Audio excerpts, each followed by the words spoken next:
and Carrie Hammy. Oh, it's Chris Avalon Unfiltered, bitch.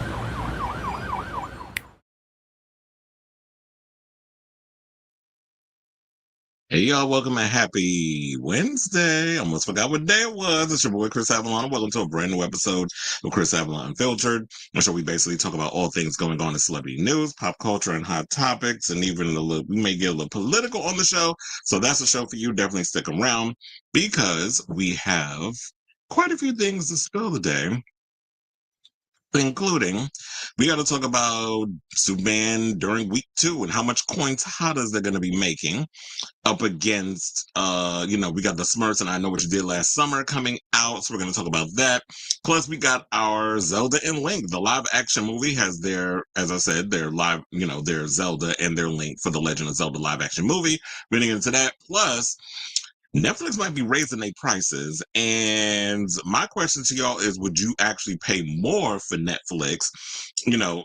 Even though, Netflix got their issues, we'll get into all of that, but it seemed like they said regardless of what the situation is, y'all actually would fork over more money for your Netflix. So we'll get into that.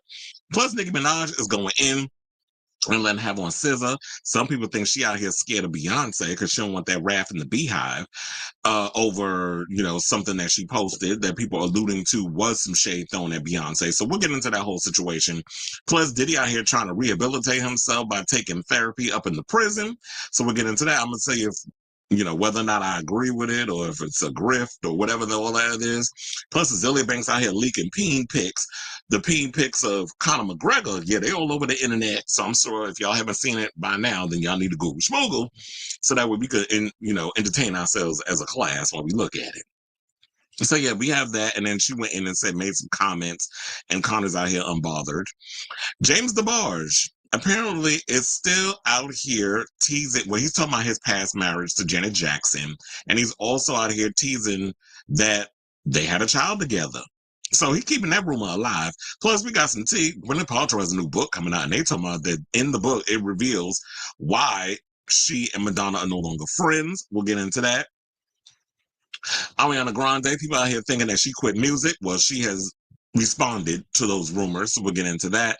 Plus, Bad Bunny's 30-night residency in PR is about to boost the economy over there. So we'll get into that story. Plus, we have Chip Gaines is addressing the backlash over this new reality series featuring a gay couple because apparently the Christians have a problem with it. And plus, we're getting into Drag Race Philippines Slaysian Royale. The cast was revealed, I think yesterday, but I wasn't able to come on yesterday because I was working the Creator show. So we're going to talk about it today. So we got that. Those are our topics, and we'll get into anything else that happens to break during the show. So before we get to those topics, if you please do me a solid, hit that like button. If you're new to the channel, hit that subscribe button, and also be sure to smash the notification bell so that way you know when we go live with a brand new episode of Chris Avalon Unfiltered.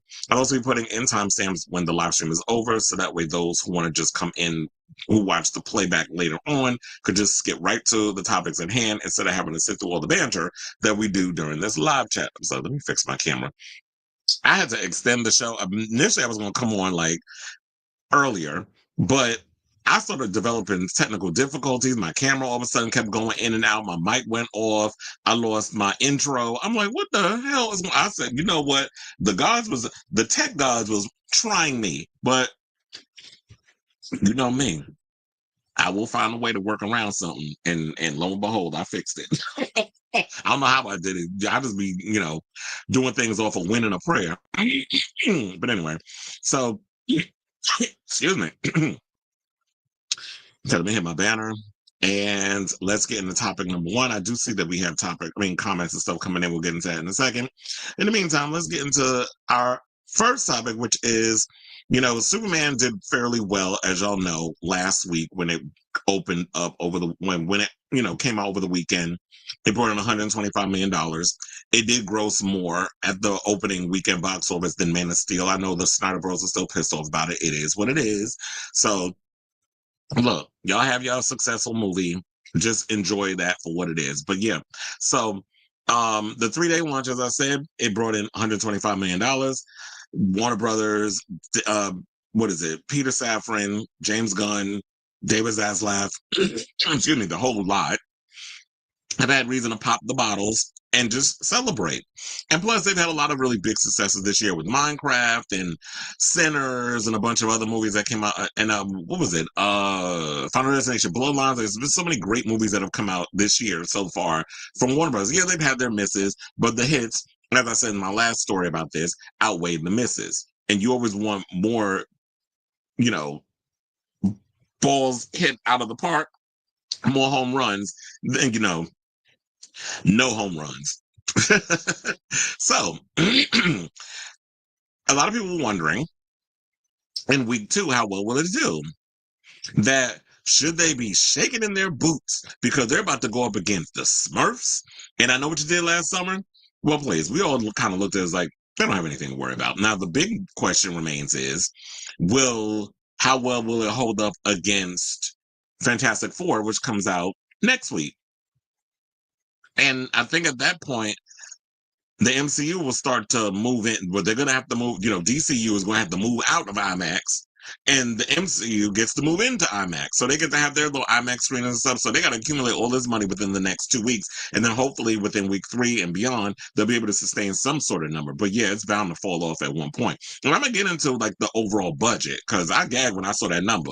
So we'll get into that in a second. But they said after a mighty 125 million domestic start, Superman is aiming to collect 55 million to 62 million in his second weekend of release, a standard 50% to 55% drop. So it doesn't have anything necessary to worry about. Like you already expected, like there would be like a 55 or 50% drop. I'm just glad I'd rather that than it be like a 70 or 80%. That would be bad.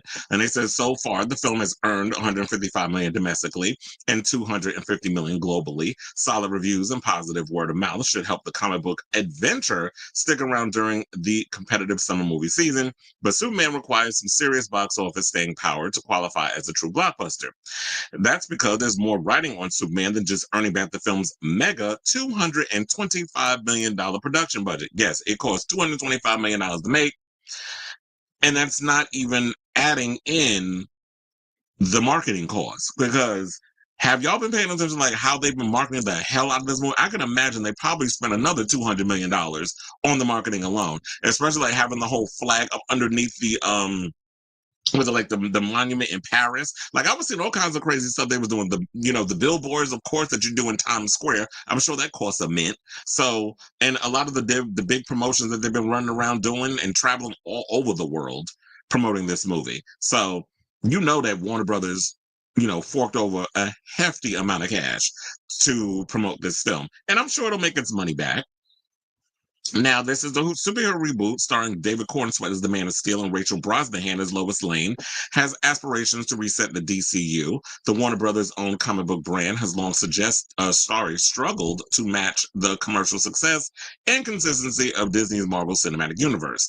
And I said that was because while the MCU took their time building their house of cards with all the Marvel characters and this, that, and the other, the DCEU was busy trying to play catch up. Like you can't just go from Superman to just, Batman v Superman and then Justice League. Like, damn, you wouldn't even give everybody a chance to have their own little moment before you built the whole, we jumped right to the Justice League. So there was a lot of issues that was going on with the DCEU that just wasn't working. So yeah, the production budget was $225 million, as I said. The global opening so far, it's made it's $5 million short, so it was $220 million that it made in one weekend. Okay, so they said the marketing budget. Now I have the number. The marketing budget, I said it was $200 million. I was off by like 75. It was $125 million. Now we're gonna get into the salaries. Nicholas Hoult made more than he's out of all the actors, he made the most money. Nicholas Hoult, well, James Gunn, let's get into his salary. James Gunn was paid $15 million to direct the movie. Nicholas Hoult made $2 million to play Lex Luthor. David Cornsweet and Rachel Brosnahan were paid the same amount, which was $750,000. And I think, you know what? I know some people are like, well, how is it that they were only given that much? If you ever listen to people like Chris Evans and Chris Hemsworth and even Scarlett Johansson, when they were talking about when they first started out in the MCU, the little amount of money that they were making. But then the thing is, what they can do is that now with Superman 2, because of the success of the first Superman, nobody knew who David Cornsweet was. Nobody really knows who who Rachel Brosnahan is. Yeah, they've done little things here and there in little projects, but this is their breakout role, to be honest. So with Superman 2, now they can go in for a bigger ask and be like, well, now that this movie made so much money, I guess since Nicholas Hoult made 2 million, because Nicholas Holt's career has been, he's been around a lot longer and he's been in a lot more blockbuster films or just big budgeted movies, with X-Men, uh Fury, what was the not Furiosa, the one that came before that, where he played Nux. With the Mad Max movie, he was in that, Fury Road. So he's been around a couple of other things. So Nicholas Hoult is, been in what was it, Warm Bodies? I like that movie. He played the zombie. I actually like that movie. Even though I think it was just like I think it's like a cult hit or something or another. But yeah, that movie should have been bigger than what it was. But anyway, so yeah, so David Corn Sweat, Rachel Brosnahan made $750K, and that's cool. So now, like I said, when they go in, they'll probably, I don't know how much they'll pay them, but I guess maybe, who knows, maybe Nicholas Hoult will be continuing to make more, so he'll probably demand maybe 4 million, and then they'll move up David Corn Sweat and Rachel Brosnahan's salary to 2 million. Who knows? But now they can ask for more. But getting back into the story, James Gunn and Peter Safran, as y'all know, were hired in 2022 to right the ship after the last iteration of DC Comics flamed out with The Flash, Aquaman and the Lost Kingdom, and Shazam: Fury of the Gods. I'm glad I didn't throw that on Blue Beetle, because Blue Beetle, that was inevitable, was going to happen with that anyway. That was just a casualty of the damage already done with these other movies. They were the last movie out in the DCEU. Now the executive, oh wait, it wasn't actually, because that movie came out, I think, in August. The last one out was Aquaman. Now the executives are tasked with getting audiences invested in not only Superman, but another 10 years worth of planned interconnected stories and spinoffs, continuing in 2026 with Supergirl and Clayface, two which I'm looking forward to. And I don't know, did y'all see the new Supergirl? Damn, see, this is what happens.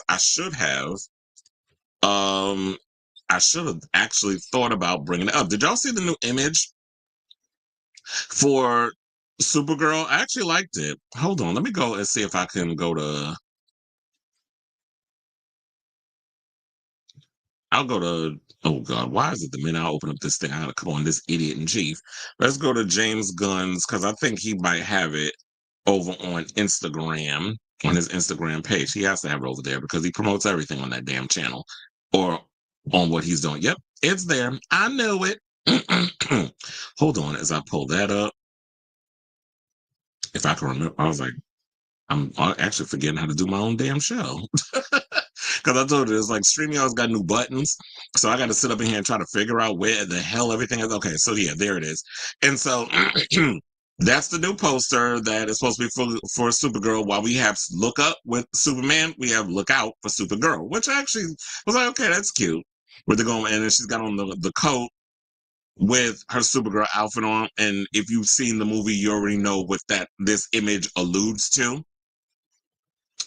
So yeah, they said, just because moviegoers are showing up for Superman, one of the most recognizable heroes on the planet, doesn't mean they will automatically be interested in the cinematic adventure of comparatively unknown comic book characters. Those potential hurdles didn't stop Warner Brothers Discovery CEO David Zaslav from popping the bubbly, declaring after Superman had been in theaters for just 3 days that the DC vision is clear, the momentum is real. I do feel like you need to pump your brakes and wait, because yeah, it's like, while they are saying Superman is one of the most recognizable IPs. Like the IP is literally almost 90 years old. Like, it's been around for almost 9 decades.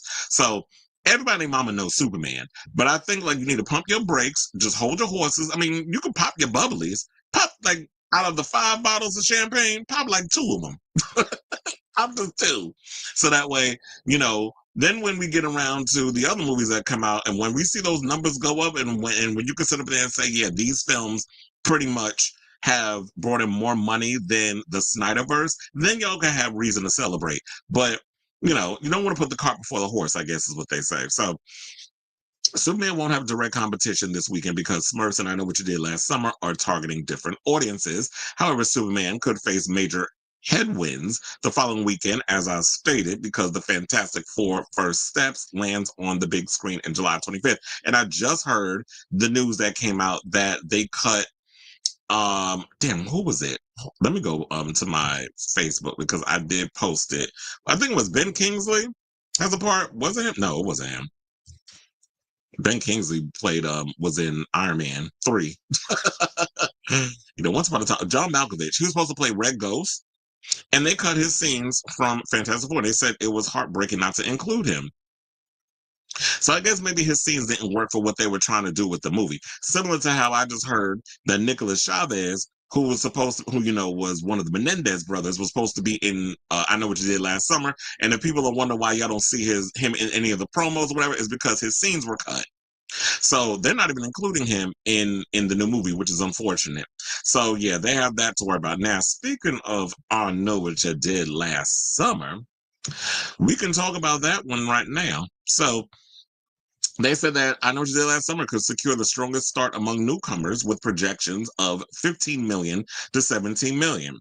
I would love to know. I was going to say, I would love to know what the budget for this movie was. That's a decent debut since, they said the movie carries a modest, okay, so it cost them 18 million to make this movie. They're going to make their money back. I think from the nostalgia fact that we have Julie James and Ray Brunson coming back, and that gets a legacy sequel. I've already, the reviews and stuff started coming out. A lot of the people that I trust with their critics reviews have been remotely positive. They are saying that there is something that happens at the end of the movie that is going to be divisive amongst the fans. So I'm actually looking forward to seeing that. And I already know one of the things that pissed me off was that when I went and I read the article over at Variety where they were talking about the review, and they revealed something that pissed me off. I'm like, I did not need to know that there's not 2 legacy characters that makes an appearance, but in fact 3 legacy characters are in the film. I did not need to know that. Just like, can I just go in blind and see the movie? And then I'm about to call you out on the show. Friend to the show, Robert, decided to post in my comments, or not comments, in the messages. Hopefully you didn't put it up here in the live chat because I haven't read the live comments yet, about potential spoilers of who the killer might be based off of leaks and stuff coming out. Because one of the things I've always said when it comes to these type of films, if it's a Scream, I Know What You Did Last Summer, anything that kind of follows that formula of a who done it, who might be the killer, and you already know in the third act the killer gets revealed and we find out who it is, and that's been going on for like eons. Back in Halloween really wasn't like who was the killer. We all knew it was Michael Myers, but like when you would watch films like My Bloody Valentine and things of that nature back in the day, like it was always having that mystery thing. And then when Scream became like what it was, then all these other films started following the formula, from Urban Legends, I Know What You Did Last Summer, and so on and so forth. So a lot of times when it comes to the movies, I like to go in blind. I have been doing a great job so far of avoiding spoilers, and I'm actually going to go try to see this movie this weekend. And the same thing with Superman. I'm actually going to go see it in IMAX tomorrow. I had a 120 showing that I'm going to go see in Fresh Meadows. So, and I definitely want to go check that out because I haven't seen the movie in IMAX yet. I saw it in Dolby, so I want to see it in IMAX. But 15 to 17 million with an $18 million price tag, and I'm sure they didn't break the bank to for promos. I'm sure like maybe the promotion was probably between 15 to 20 million dollars, or maybe 25 million to even push it. So I haven't seen the promos and them on the red carpet and doing the interviews, and they've been doing like little interviews here and there. So they're not going to break the bank like Superman. So this movie will definitely make its money back. And then they said, though, the slasher film was populated by newcomers like Madeline Klein and Chase Wonders, who I didn't know Chase Wonders was actually the final girl. I thought it would be Madeline Klein. But Madeline Klein is sort of playing the Helen Shivers-esque character. Now, they say it's a reunion of the original stars, Freddie Prinze Jr. and Jennifer Love Hewitt, who are reprising their roles of the 1998 film of the same name. That'll be the big draw for 90s horror fans. And I do agree with that. It's like, if they could sell us on these new kids, but also have the legacy characters sort of bridge that gap of like passing the torch, then that's what I'm here for. I'll definitely give y'all my full review of the movie over the weekend. Like when everybody's probably have seen it, and I'll probably talk about it on Monday's show. But they talking about that Smurfs might not do that well. They're talking about it's going to make between 10 to 12 million, and it cost them 58 million to produce.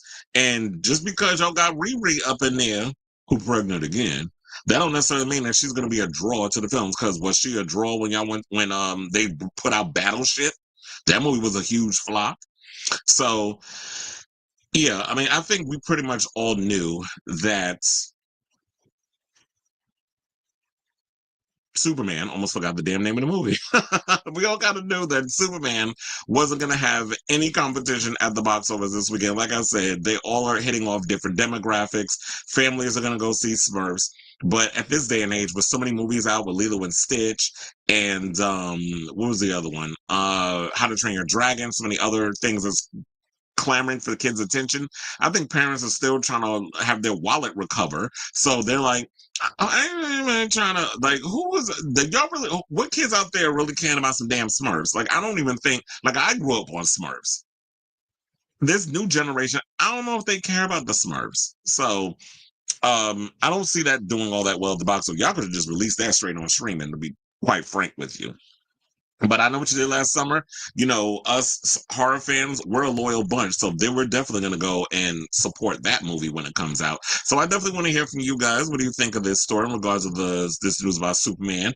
Have you seen it yet? Are you planning on going to see it? And if not, are you planning on going to see I Know What You Did Last Summer, which I'll be seeing this weekend at the box office. I mean, you know, in the theater, nice air conditioned theater. So let me know what you guys think of this story in the comments down below.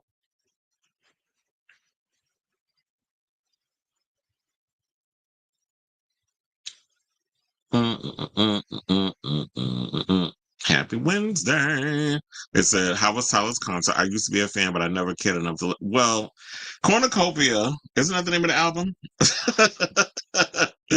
um, he actually surprised the hell out of me. That was a good show. I was relatively blown away. I was like, you know what, Tyler, I do agree with what was it, Pusha T that probably said it from clips. He definitely is somebody needs to be studied. He had nobody up there. It was just him on the stage performing, giving full on energy. He was sweating, like literally, you could see all that sweat coming down. The way they had the whole setup, like it looked like those oh my god, I always forget what those, well, y'all know the big promo stuff, like the little thing that um they deliver stuff in, like they had that as the set on, that was the A stage, and then the B stage, it was like the small little stage in the middle, and it was like all floor, so there was no seating, there was general, it was like general admission. People came down to the floor and then they all went to the middle part because I guess they thought Tyler was gonna be there the whole night. I was like, nah, he was doing he was on the A stage a lot, but he did put a lot of time in on the B stage. They had, first of all, we had this group called Paris, Texas, who I'd never heard of. They kind of are very much like similar in sound with Tyler. So I was like, okay, they're good. I like them. Three black dudes. Then we had Little Yachty came out. Little Yachty was actually pretty good too. So I was like pleasantly surprised because I've never really seen him perform live, but he definitely gave a good show.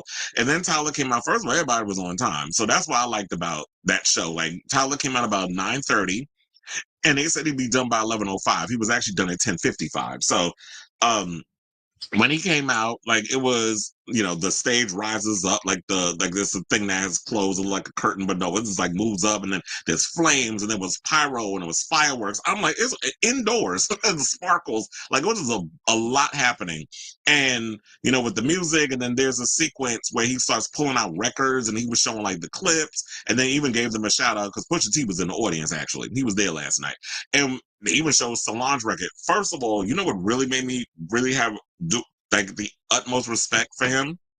Like before the show even started, they were playing like music in between, you know, when they changed up the sets. When they played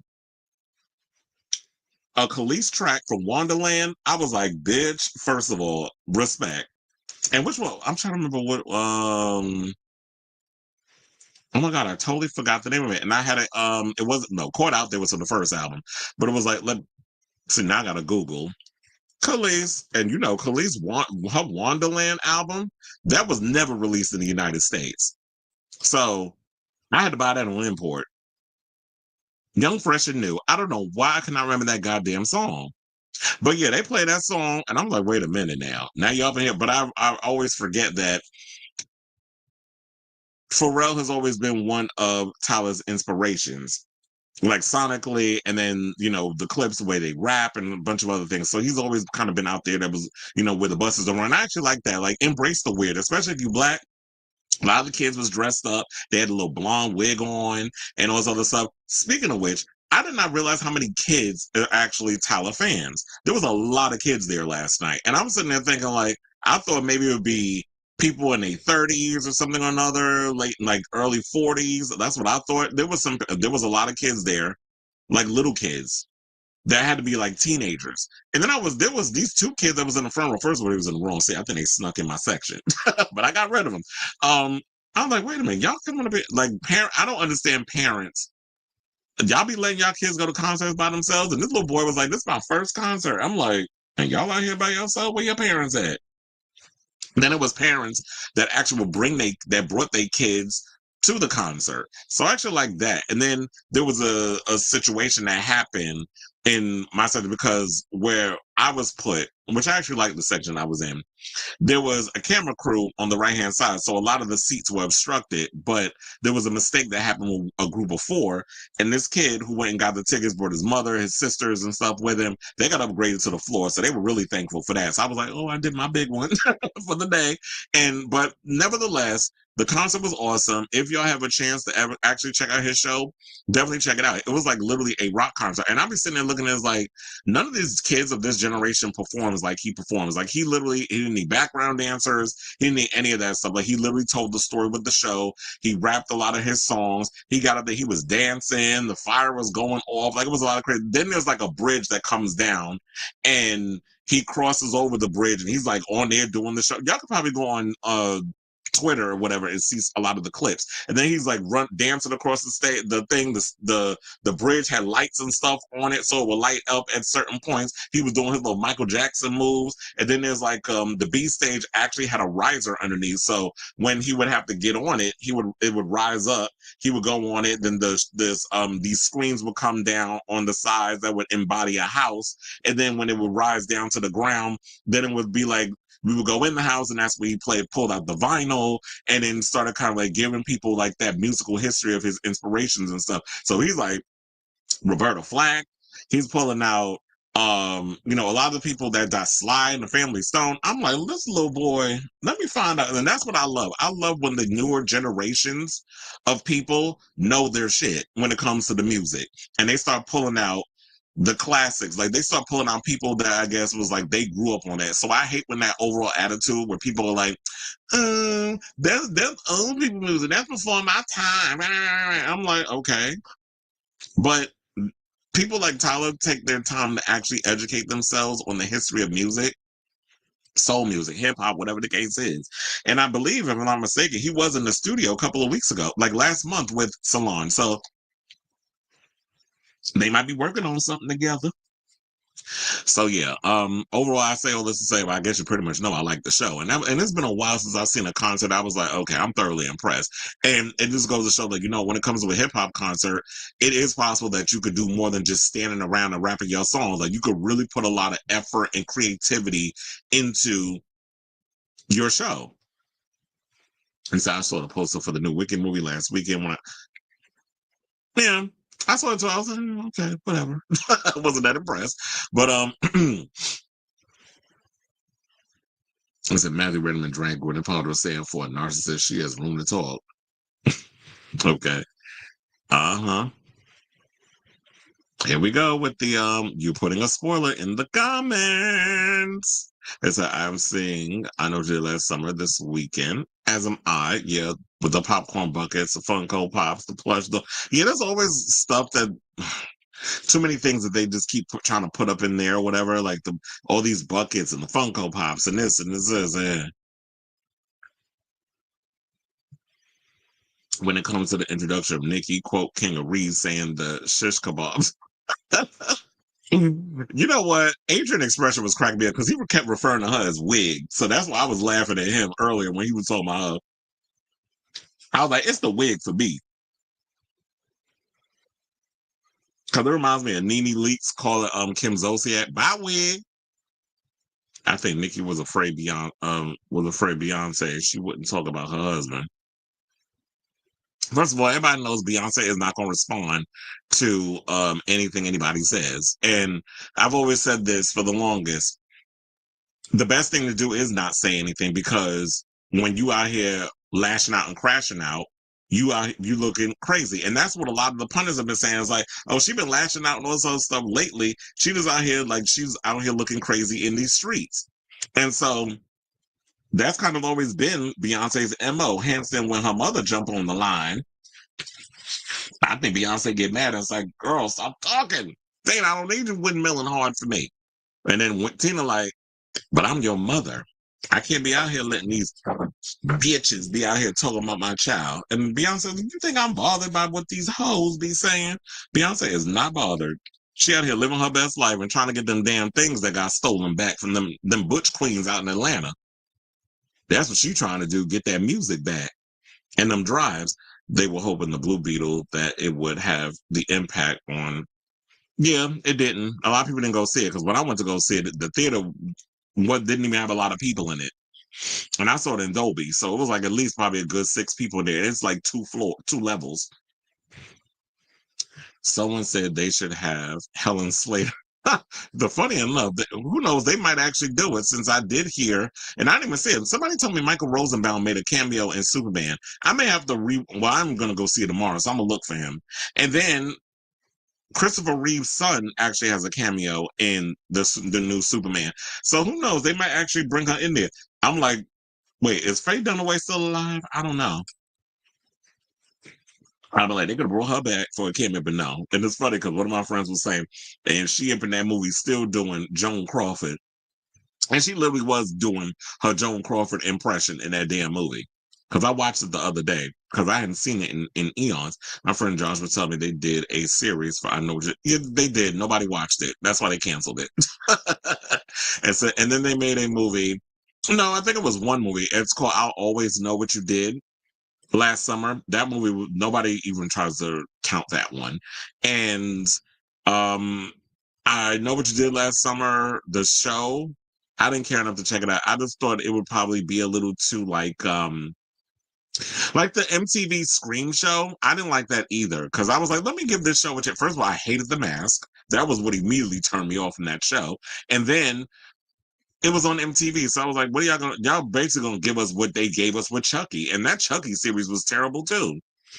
Because after the first season and half of the second, I was like, I'm done. I don't even care about these kids. I don't care about what's going on with them. The way that y'all didn't make Chucky scary. Y'all made him basically too campy. And I don't mind the little camp factor, but you have to make Chucky scary. Like when he would say, like, remember when we saw him in the first movie, he was scary. And then he would pop out when we first seen him go in on Catherine Hicks and was like, you stupid bitch, you fucking slut, like cursing her out.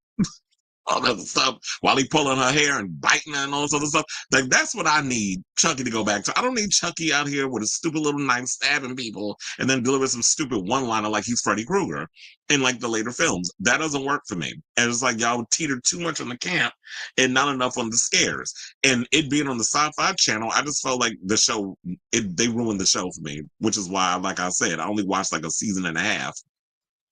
And I did see that Stranger Things trailer earlier. I'm like, y'all been getting my goddamn nerve having me wait so damn long for that new season. So I'm like, do I even care at this point? Because I feel like all this time I've been waiting, by the time the season airs, I'm just probably going to be like, I still don't care. But I'm going to watch it anyway. I'm going to force myself to watch it that and Wednesday, because Wednesday season 2 is coming too. Yeah, I already heard that it was coming out. They said it was coming out like 18. I'm like, damn, 18 days. You ain't even wait the full 45 or whatever the number was.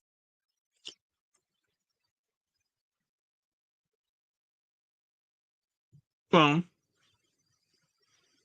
there have always been rumors that they were going to go and possibly make Gail a ghost face. I'm glad it didn't go along with it, but they said Trump basically said you're not MAGA if you're into the fake Epstein. Well, please. We already know he's guilty. A hit dog a holler.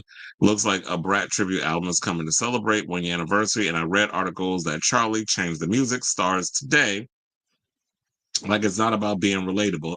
Didn't I saw FKA Twigs dropped a song. Is that new or is that on the album? Because I don't remember. Well, yeah, she could be a club artist, but if she's gonna be a club artist, maybe I was gonna say maybe she need to not do arenas. But then again, you could turn an arena into a nightclub. So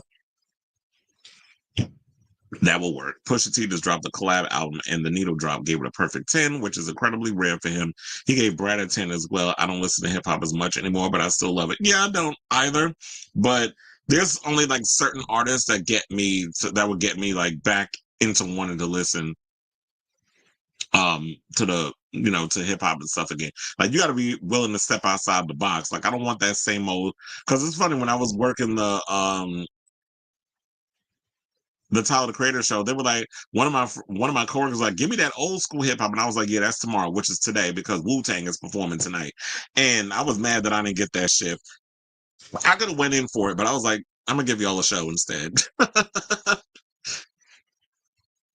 Maybe one day I'll listen to Tyler's album. I never listened to GNX either.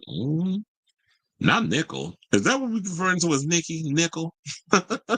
Blue Beetle was born as fuck, and as a Latino, I did not care. Funny enough, I only watched it once. So I think that I went to go see it out of respect, but then afterwards I didn't care to revisit it. How you doing? And who you calling girlies, bitch? No, I'm just playing.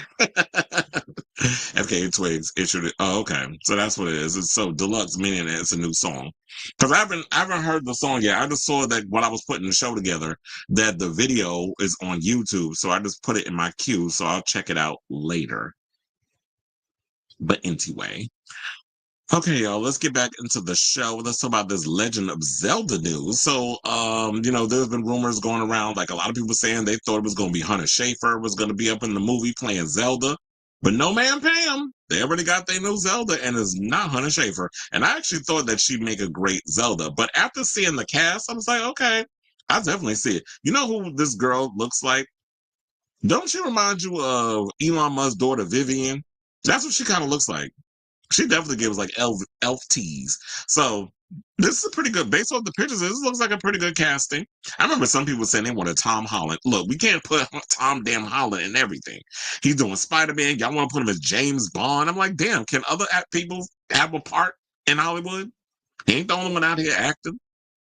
Now, after a long search, Sony and Nintendo's live-action Legend of Zelda movie has found its leads in a pair of up-and-comers. Bo Bragason will be playing Zelda, and Benjamin Evan Ainsworth as Link. Nintendo's Shigeru Miyamoto announced earlier this morning on Nintendo's official Twitter page, saying, quote, "This is Miyamoto. I am pleased to announce that for the live-action film of The Legend of Zelda, Zelda will be played by Bo Bragnason's son, and Link by Benjamin Evan Ainsworth's son." Because, in Japanese culture, they always put son after, everybody's name. And then they showed the pictures of them in the costume, which I'm showing you now. Now it says, "I'm very much looking forward to seeing both of them on the big screen." I wonder if this was like their test screen, the test costumes or whatever. Now, Sony first announced that it would distribute the team with Nintendo to co-finance a Zelda movie in the fall of 2023, with the Planet of the Apes franchise's Wes Ball coming aboard to direct, and Miyamoto and Avi Arad set to produce. T.S. Nowlin penned the most recent draft of the script. Speculation on casting for the project has been rampant, with many fans taking to social media to name Euphoria's Hunter Schafer as their pick for the part of Zelda. Sources said that Mason Thames and Brady Hepner were two other finalists for the role of Link. The film is slated for release in theaters on May 7th, 2027. So looking at this photo, I actually think it looks pretty good.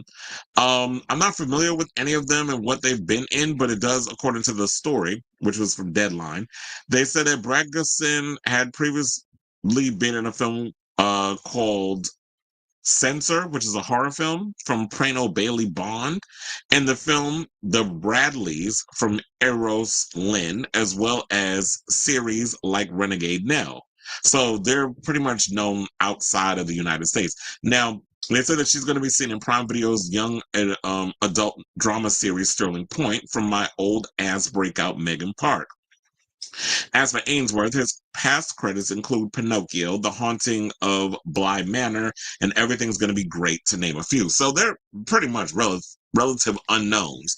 And I actually like that idea. I'd rather them go on an unknown than somebody who we do know, because once y'all start putting, I've noticed, and this probably since the dawn of times, like since we've been had self-awareness when it comes to movies. Whenever you put somebody too big in a movie, I feel like it takes everybody out of the thing they've been, of wanting to actually engage in the film. So they're like, I'd rather y'all just pick unknown so that we could truly invest in the characters and the world and all other stuff. So I actually think this is a good idea that they went with unknowns, even though I do like Hunter Schafer and I would have loved to have seen her in this film.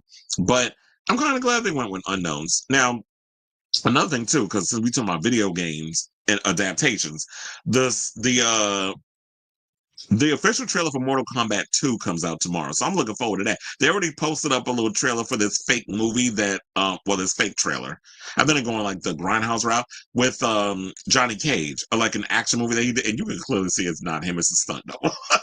But it's so hilarious, like watching the little trailer, whatever, of Johnny Cage, Carl Urban as Johnny Cage, and then they show like the Mortal Kombat poster. It's all up. So tomorrow the official trailer drops. So I'm looking forward to seeing that, and I'm looking forward to seeing Zelda because as somebody who started out with the very first Nintendo, got it for my in 5th grade. They didn't come out when I was in the 5th grade, but my mother was like, if you graduate from the 5th grade, because even though I was a smart kid, I was always acting up in school. But she was like, if you graduate and stuff, I'll get you a Nintendo. And so I graduated and I got my Nintendo. And of course, when I got it, everybody decided to hog my stuff and play with it. Because back in the day, we didn't have that many options. We didn't have like 5 TVs in different rooms and all this other stuff. This is like when you're growing up in like the late 80s going into the 90s. So I had to go, and so we used it on the big living room television, and then all of a sudden my stuff got taken over and I barely got to play my video games, which I'm still mad at. So I had Duck Hunt, I had Super Mario Brothers, I had all those games that I used to play as a kid, and Zelda was another one that I played. So I'm looking forward to seeing what they're going to do with this character, and also with Link. Link don't really be talking all that much, but I'm guessing they're gonna be giving dialogue to Link when we actually watch the movie because it's a movie. Like if people think it's got to be video game accurate, then I just feel like that's crazy. Like if we're making a movie, there's got to be dialogue. So I say all this to say, what do you guys think of this story? Are you excited to check out Legend of Zelda now that we've got an official cast?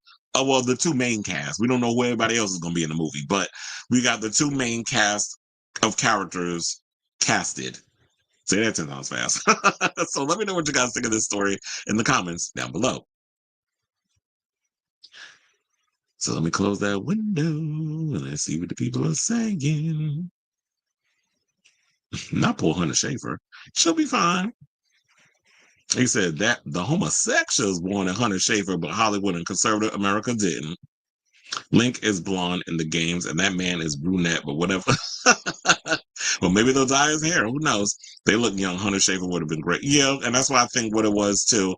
I feel like at the end of the day, they wanted to go younger because if the movie does well, they want to be able to make, that's how Hollywood thinks. It's like, we're not thinking of a one and done. We're thinking of a franchise. Just like if you saw the cast of the new Harry Potter for the TV show and you see they already show like the little kid that's playing Harry Potter in the full Harry Potter regalia. This is something that they're going to be locked down and doing for the next 7 years because there's 7 books. So you want them as young as possible because they're going to grow into those roles. And the same thing with them. They want younger people because they're like, if this movie does well at the box office, if y'all show that you care, then we want to be able to spin this off for as long as we can. Hollywood, all they care about is long-lasting IPs and sequels and all that other stuff. So, but the brown hair was a choice. I was like, oh wait, where'd I go? I could never get into the Zelda games. I had The Legend of Majora's Mask on 3Ds like 10 years.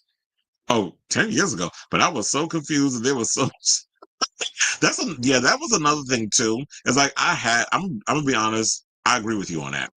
I played Zelda growing up, but it was never like something that I gravitated towards because it was a lot. I was more or less into like I said, Super Mario Brothers and all those other games. Like that was more or less my speed. The Zelda stuff I really wasn't into like that. I wonder if they made a movie. I wonder if I guess you said make a movie of Bayonetta. I know they had an anime movie, a retelling the first game, but I would love to see a movie of the first 2 games. I ain't counting Bayo 3. That was disappointing.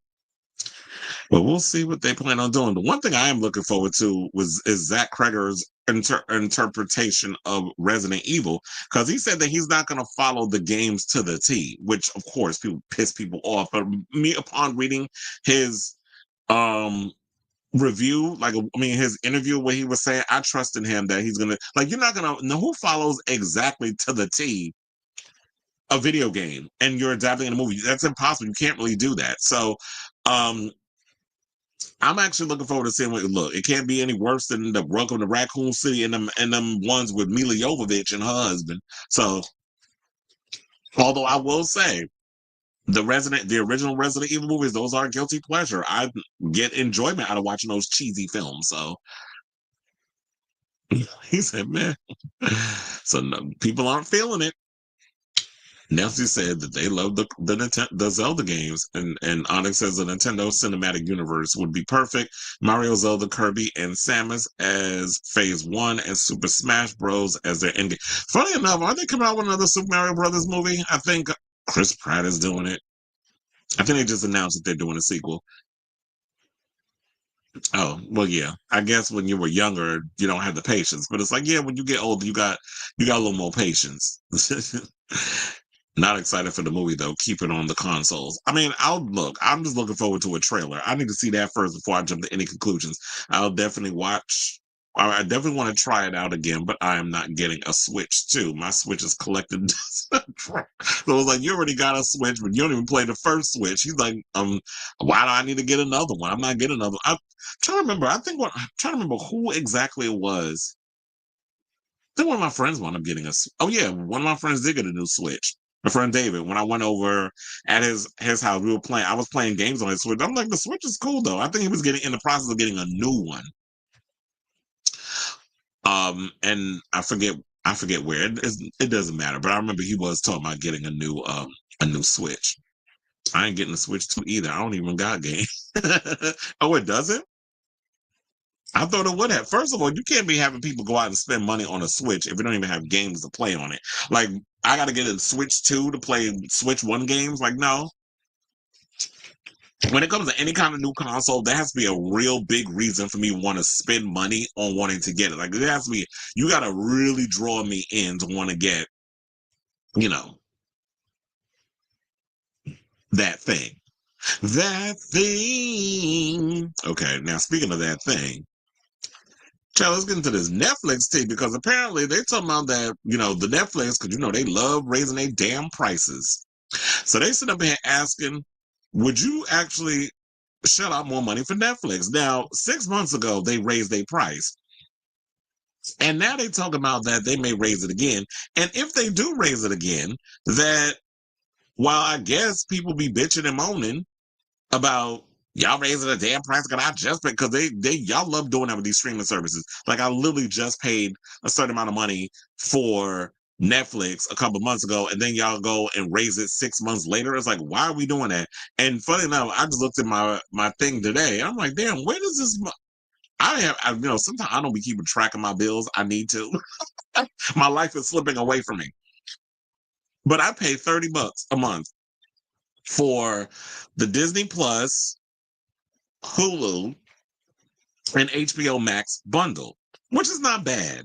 And I feel like a lot of streamers need to kind of bundle up, because all that individual payments, um, it just becomes too much, and then sometimes I just lose track of what the hell I'm spending my money on now. Or even if I've canceled subscriptions, I'm like, wait a minute, I could have sworn I canceled this subscription. Why are you still taking money out of my account? Now it says, according to Variety, Netflix just raised prices in the U.S. 6 months ago, but a recent survey suggests that the number one premium streaming service could hike its fees again, and the majority of customers would be okay with that, because clearly y'all must be some damn masochists. You must be a glutton for punishment, because somebody was telling me that, okay, well, we're going to have y'all paying $25 a month for some damn Netflix. First of all, Netflix better turn itself off and on and choose a movie for me if you're going to be keep raising the price. Like, to me, when I look at Netflix, while they do have some really interesting things on there,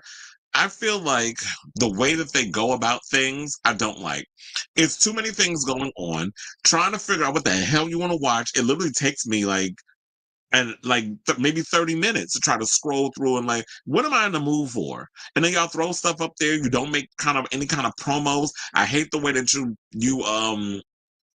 upload a lot of your programs, like you just throw full seasons up on your streaming service, and then it's, well, look, there it is, go watch it. And 9 times out of 10, your movies are not that great. Like I just saw the Old Guard too. First of all, I don't know what the hell was going on in that film, but I was thoroughly enjoying watching Charlize Theron beat people up. But I didn't know what the hell I was watching, especially after the first Old Guard was actually pretty good. Like I watched that the other day just to refresh my memory. I'm like, this movie is actually good and it has some interesting things in there. Then I'm watching the sequel. I'm like, what the hell happened? Y'all forgot to add a plot to this damn movie? And what the hell was Uma Thurman's motivation? She was just up in there collecting immortals and then fighting Charlize Theron, and it ends on a cliffhanger. I'm like, what the? I was tight. But anyway, let's get back into the situation. So now they said Wall Street research firm TD Cowen, or Cohen, Cowen is spelled, so I'm guessing it's Cohen, fielded a survey of 2,500 U.S. consumers in May of 2025. One of the questions, it asked of Netflix customers was whether they would be willing to pay more than they currently do. The results, the percentage of Netflix members said that they would be willing to pay at least $1 more per month, increased to 54%, up from 49% in the second quarter of 2024. Well, if it's $1, and as people say, feel like, oh, that's not so bad. But then again, $1 is a lot. $1 make you holler, ass honey boo boo. So it's like, yeah, $1 is a lot. It may not seem like a lot, so yeah, there's the graph. I'll just leave that up there for y'all to see. That said, a significant portion of the respondents, 46%, on TD Cowen's most recent survey, said they would cancel Netflix service if it raised prices at all. So, according to the report, they're saying 54% wouldn't mind if they raised it $1. 46% said they would be upset if they raised it up to $1. So, or if they raised the price in general, I don't think they would mind if it was $1. But they was talking about if it anything more, because it's like, yeah, we're about to enter a recession, going into a depression, especially with this idiotic administration. People are still trying to be, and with the streaming services, they're becoming just as more. I feel like they're starting to rival cable in their prices. So people ain't got time to be out here spending all this kind of money on stuff. Like right now, I think what I pay on Netflix is like $18. But I know like for some they're paying like 20 or 25 or something or another. So what else they went on? Okay, so they said overall though, we view this as a positive signal for longer term pricing power given NFLX's most recent US pricing increase in January 25. TD Cowen and the analysts led by John Blackledge wrote in a July 8th research note providing a preview of second quarter 2025 expectations. Now, in September 2025, Netflix announced price hikes across all plans in the US and other markets, Canada, Portugal, and Argentina.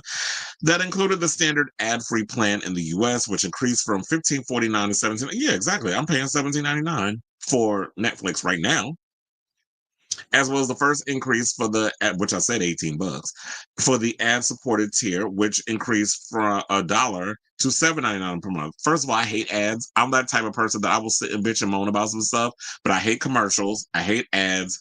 I'm mad. I wish that I could find a way to not have ads on Peacock, but apparently it comes with ads, which is annoying. And then there's other things. I kind of wish they would kind of do what they would. Speaking of Peacock, I kind of wish Tubi would do what Peacock does, which is play all your ads in the beginning and then give us, the situation. But they put so many damn ads on those things. But then again, Tubi do got some really good stuff on it. They got some hidden gems. Tubi, in my opinion, even though what they have with their ads and it's free, they have a much more eclectic, range of movies and shows and stuff than any other streaming service, and you don't even have to pay for it. That's the interesting part. Whereas we pay for all these streaming services, and sometimes you want to watch something and it's not up there. Like I wanted to see I Still Know What You Did Last Summer. How do you have I Know What You Did Last Summer on MGM Plus, but not I Still Know? That make sense. Like if you want people to catch up on the movies before they go see the Legacy sequel, you might want to put both the movies up on the streaming service. Like that would make more logical sense. So now they said that Netflix is set to report Q2 2025 earnings after market close on Thursday, July 17th. So that will be tomorrow. The company is no longer reporting subscriber numbers on a regular basis, probably because they probably aren't using a lot of stuff. And I think people are still into churning. Churning will basically be that some people cancel their subscription, but then they come back if they want to binge like every couple of months or maybe even a year. They'll go and they'll log in for the month, and then they'll just binge all the stuff they want to watch and then cancel. So that's what churning is. They said so investors will be looking for commentary around content spending, traction of the ad-supported tier, Netflix live programming strategy, and other trends. Now, Wall Street analysts on average anticipate Netflix posting Q2 revenue of $11.7 billion. Can I get some of that money? Which will be up 16%, and earnings per share of $7.08, up 45% year over year, according to LSEG.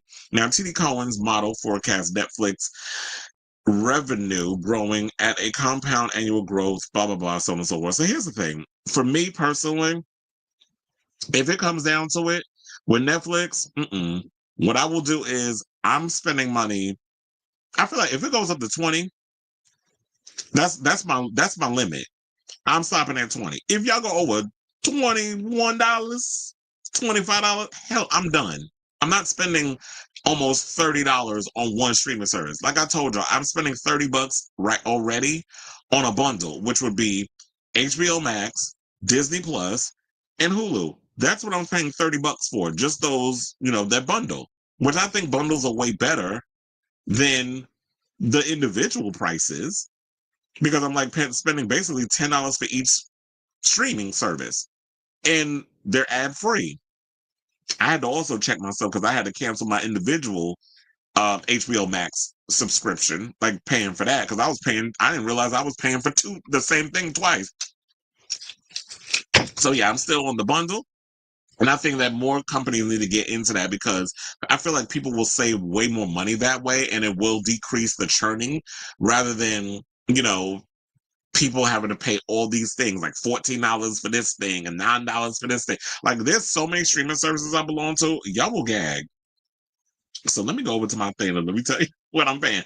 I'm paying for HBO Max, I'm paying for Peacock, I'm paying for Prime Video, I'm paying for Netflix, I'm paying for Hulu, I'm paying for Shudder, because I love my horror movies. I am paying for Paramount Plus, I got Disney Plus, I got Philo, because MTV stuff is on there, like The Challenge and all the other stuff. I have Out TV, I have Apple TV, I have Tubi, which is free. I'm also still paying for Screenbox, and then I have Wow Presents Plus, but I'm using my friends, so that's the one thing I'm not paying on. But that's literally about 9 things. Oh, I also have Deco, which is the homosexual streaming service. So I'm literally spending a whole lot of money. I'm probably paying like maybe $150 a month on streaming, or maybe less. What I need to do is add all that up to see how much I'm spending, because I have no idea. All I know is it takes the money out every month, and I'm still getting the show. So I need to kind of pay attention to the math on my stuff. But anyway, so I say all this to say, what do you guys think of this story? Would you actually be one of the percent that would spend, like if it went up? Would you be a part of the 54% that would be all for, like, okay, if they increased it by $1 more, y'all wouldn't be that upset on it? Or you one of the other people is like, okay, if they all raise this price one more time, I'm done with Netflix. And they already started the mess where you can't even do the sharing of Netflix. You have to live in the same damn house or whatever in order to have Netflix. I pay for which is like, I have my parents on other streaming services, but luckily it's like I have my own Netflix. But when it comes to my parents, it's like I have them on my Hulu, I have them on my Paramount Plus, because they don't really bother you with that. I think Disney I think they started the whole cracking down on sharing. with people. But Netflix is big on that. Like you have to literally live in the same house in order to share Netflix. But I've been paying for my own Netflix ever since I had a situation where I was on somebody's streaming service and we had a falling out and I want to be like, even though I know you mad at me, can you put me back on the Netflix? Like I want to be like one of those people. I have too much pride in myself at times where it's like, well, F you, I'm gonna pay for my own damn streaming service. I don't need you. I literally get like that when it comes down to so I'm like, look, I'm gonna just pay for it myself instead of depending on somebody else to keep me on a thing just in case we ever falling out. Then I'm like, damn, I'm screwed. Now I gotta go and subscribe to my own thing, which I end up doing anyway. So I say all to say, what do you guys think of this story? Whatever your thoughts are, let me know in the comments down below. I was like, I had to put that banner in because so that way I be having my edits and things going down. Hold on. Let's see what the people are saying.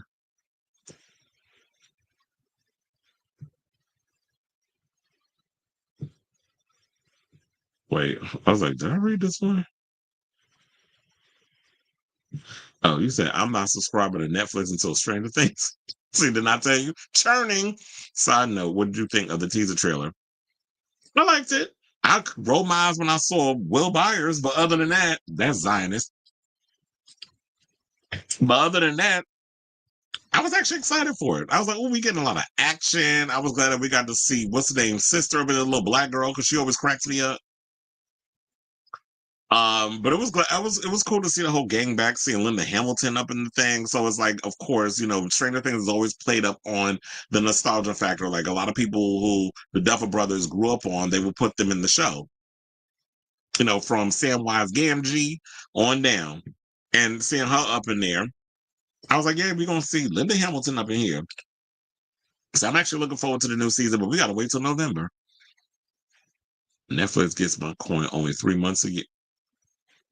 What? How? What is it like? Every of those three for the 3 months, what is it that you log in and then you just watch the stuff and then you cancel?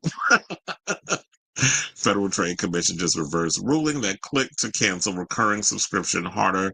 You call to cancel cable, they make it harder to do so now. First of all, I don't like that if that's what they're doing because it's like if people are trying to cancel things, um yeah, that's annoying. When it's like when you want to cancel things, they want to make it hard. Yeah, because you know who I was trying to do that with? I was trying to get rid of Screenbox because I don't be watching it. And then I'm trying to cancel it and I'm like, well, where's the thing that I can cancel it? Oh, y'all trying to make it hard for me to cancel this thing because y'all know y'all ain't gonna shit on that damn streaming service. Mm-hmm.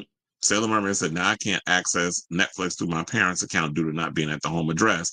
Guess that's it for me. Glad I saw K-pop Demon Hunt. Wait, did it happen already or did you not know that? Oh, you saying you can watch it? Well, oh yeah. Well, I don't know. Do you have an iPhone?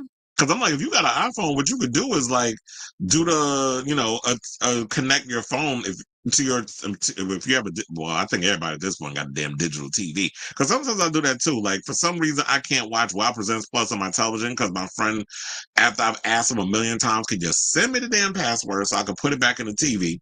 I basically use my phone to watch. To connect shows and stuff to my television. So that's how I'll be watching like all the Drag Race international shows. To be. That is kind of funny. Like it reminds me of like it's giving oh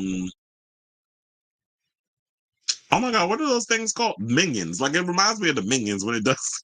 I don't know why, but it reminds me of the Minions.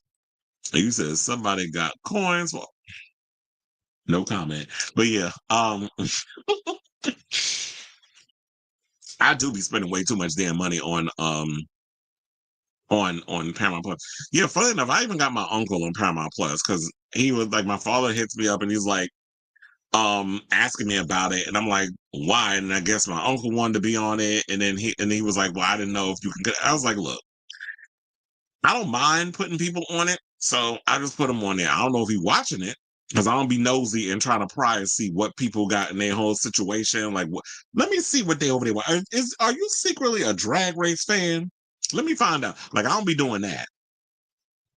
I said what I just did. Oh, you said what I just did today. Amazon Prime paying for Max and Stars, $20. I already have Max and Netflix through Verizon. Yeah, I don't know why I don't get like my sister was telling me she gets Netflix for free through her iPhone and T-Mobile. I was like, well, how come they didn't give me that shit? Maybe I need to hit them up and be like, what is on my provider?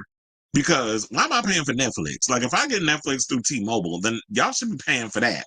Like, I should not be paying. That should be free. Because I've been with Verizon. When I'm not Verizon. Well, yeah, I do have files. But I'm like, if I have T-Mobile and those other stuff, I should be that should be coming with that, right? I got to look into that. Recently, I'm on my parents' Amazon Prime Video account. Just used it this morning to watch 2 episodes of a new season of what's the show? You know, what's a show that I started watching that I like? Ballard with Maggie Q. Because I'm a Maggie Q fan. Like, I've been a fan of hers long before Nikita. There was this action movie that she did. I think it was called So Close that she was in. And I was like, who is this girl? First of all, she was pretty. She was kicking butt. And then it made me follow her career over the years. Then she was in, as I said, La Femme Nikita, Live Free or Die Hard. She did a bunch of things. And then she was in that horrible Priest movie. But at least she was entertaining. And so, yeah, she's on this show. And I'm like, oh, it's a good show. So I only watched it because she's in it. Oh, you saying, see, there was saying, like, a lot of people get Netflix through T-Mobile. Sometimes I guess I don't be knowing the plans that I have. And it'd be funny if, like, I do have access to having Netflix for free, and I'm sitting there like an idiot paying for it. And you said it happened 3 weeks ago, and no, I have Sam's up. No, I don't believe it. iPhone's blasphemous. I'm about to hit you with this holy water that's pretty much coffee. I don't believe it. iPhones. Ooh, she got a I was gonna say an Obama phone. What they call them? Boost Mobiles. The summer I turned pretty. The actress from the new I Know What You Did Last Summer is the star of the show. Oh yeah, I heard about that. But yeah, I'm gonna go see I Know What You Did Last Summer this weekend. Probably Friday, as I usually do. I'm gonna see that before I go work this Matt Rife show. Okay, y'all, chill. Let's get into this mess. And let's talk about Miss Nicki. Because she out here crashing out yet again. Because, she loved being out here windmilling harder than the girls.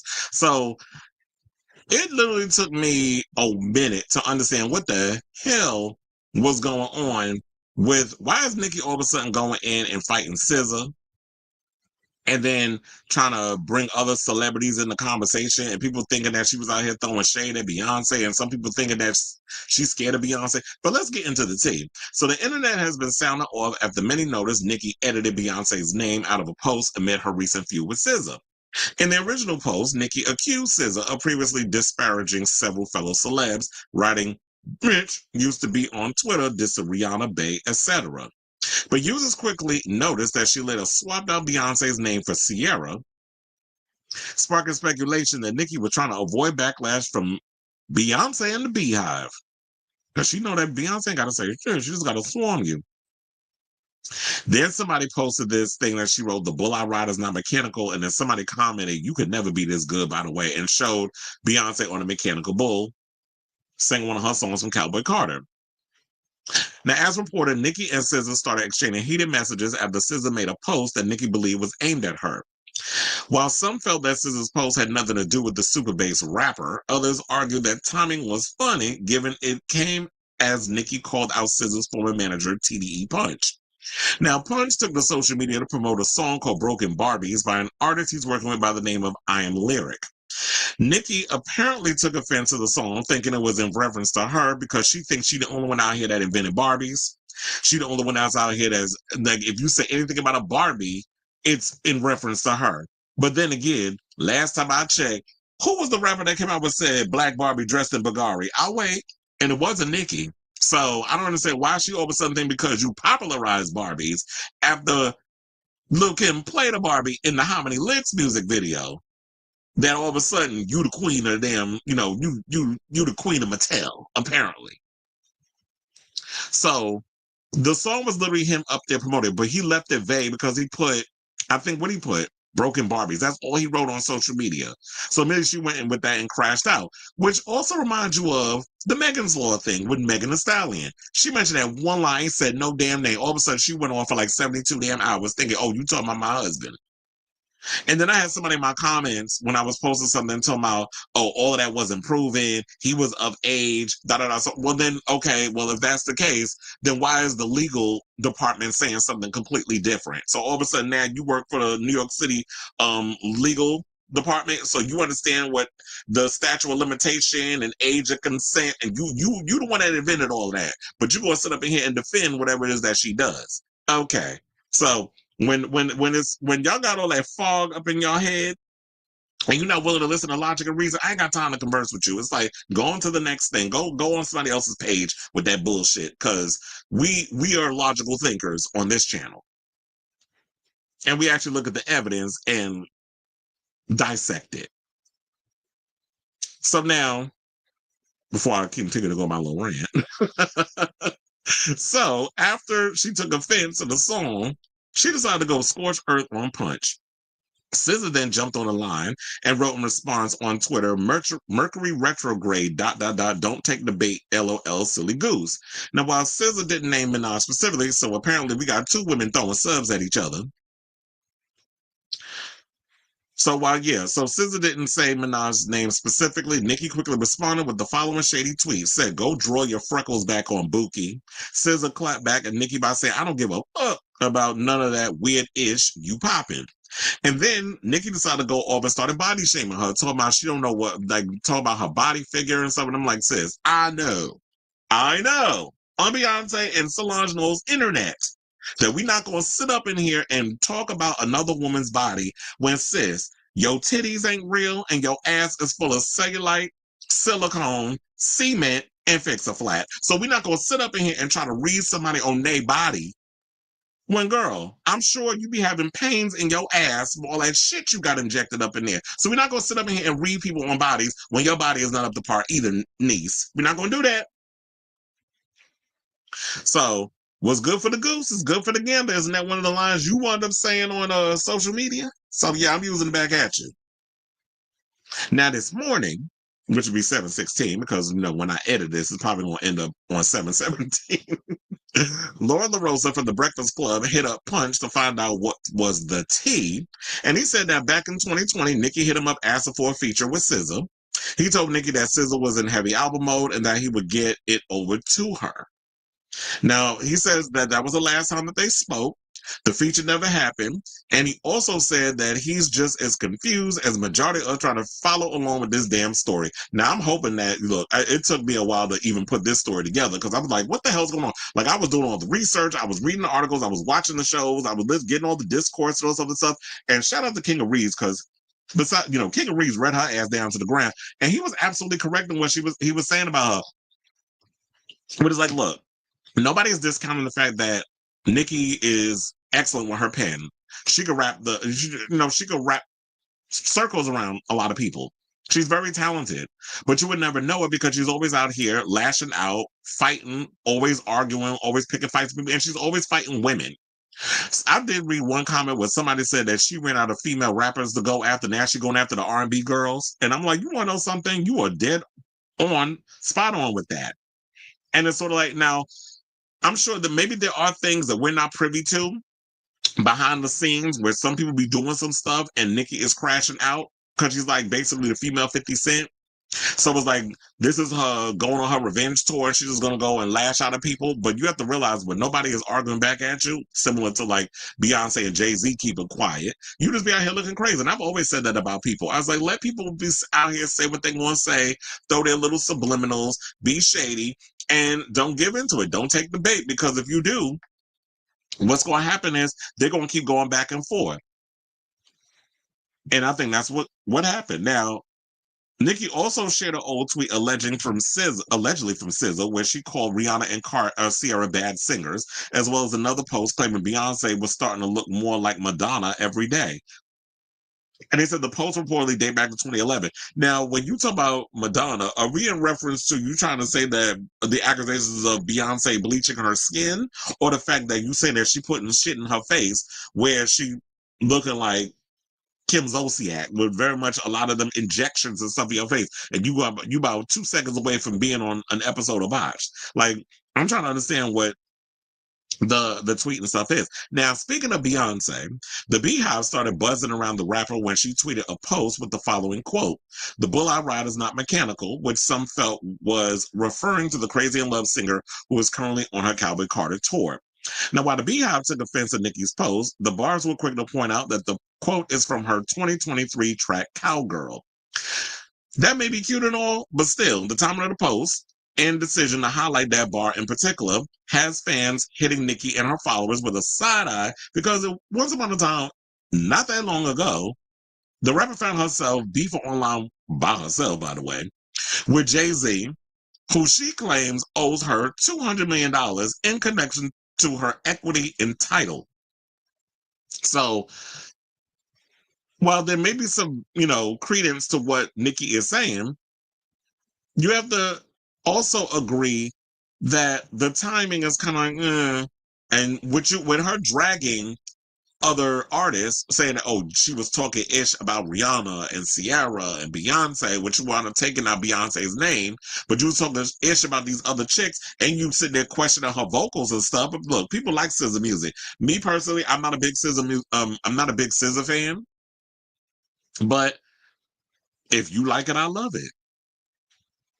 But we can't sit and discount the many hits this girl's had. Her albums are still on the top of the Billboard charts. Both of them. Her recent album and the one before that. So we can't sit up here and discount it. Y'all know you Barbs and Nicki, y'all love talking about numbers. Y'all love talking about sales and things of that nature. And funny enough, she had the unlitigated gall to sit up here and talk about how many versions of songs and things she was putting out. I'm like, sis, you did the same thing with Pink Friday too. So if you're going to sit out here and call people out on doing things, this is why I always say when it comes to people, that one finger you pointing, where the camera at? That one finger you pointing, these other four, point at yourself. And that's what it's giving her with that. Now, let's read what some of the people said in the comments. One person said, TBH, given the recent tweets about Jay, even if these are Nicki's lyrics, the timing of posting something like this seems shady. And we all know Nicki is very present on Twitter, so I'm sure she's aware of the current Barbs versus Beehive drama, and this is fueling it more. And also she feeds into it because her Barbs, who should be worrying about, working, paying them bills, and finish doing what you need to be doing to get your life, they purposely hit her up with stuff because they want a response, because they want that validation. Oh, look, Nicki recognized me. She responded to my post. She did this. Oh, look, I feel special. That's how a lot of y'all do. And it's not just with her. It's any kind of you stands, which I'm very interested in seeing. Speaking of stands, Eminem has a new documentary coming out called Stan. That's supposed to be coming out next month, and it's going to be shown at select AMC theaters. And some of this, yeah, because he started the whole Stan thing. But a lot of y'all that be in these Beehives, the Barbs, the Rihanna Navies, you monsters, a lot of y'all, you extremists, it's like it's giving cult. And y'all should be studying in a lab somewhere. Now, another person said the mechanical bull costs more than your network. Child, not the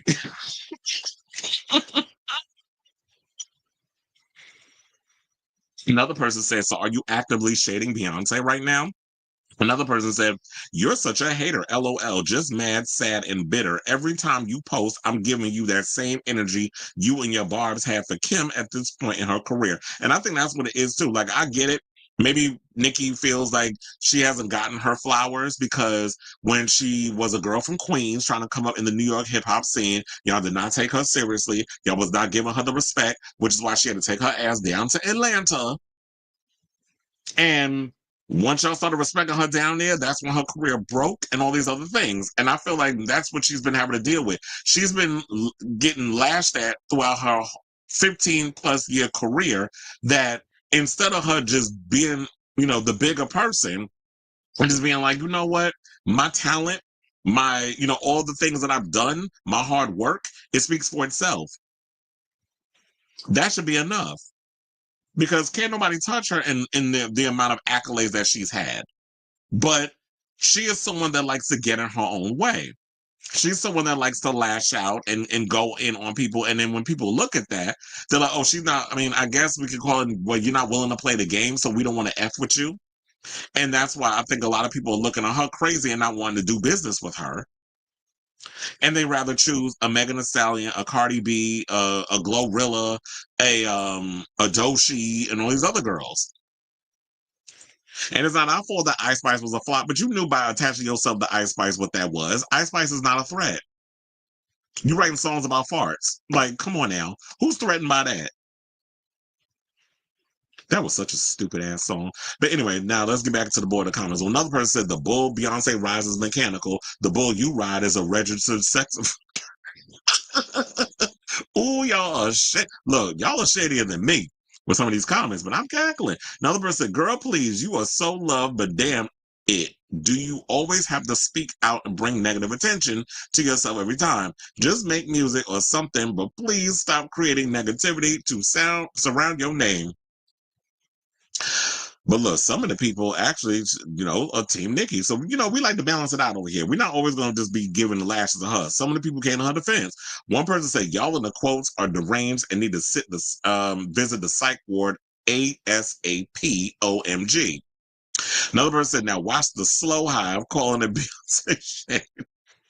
But why they got to be slow, though? First of all, I don't know why y'all would say, I mean, yeah, you know that it's from the song, but it's like, let's not be obtuse and try to act like the timing isn't what it is. So yeah, that calls it into questioning. That the timing gives credence to the fact that, yeah, maybe she was also throwing a sub at Beyonce, especially because who knows about this song about a mechanical bull or lyric unless you're a hardcore bard?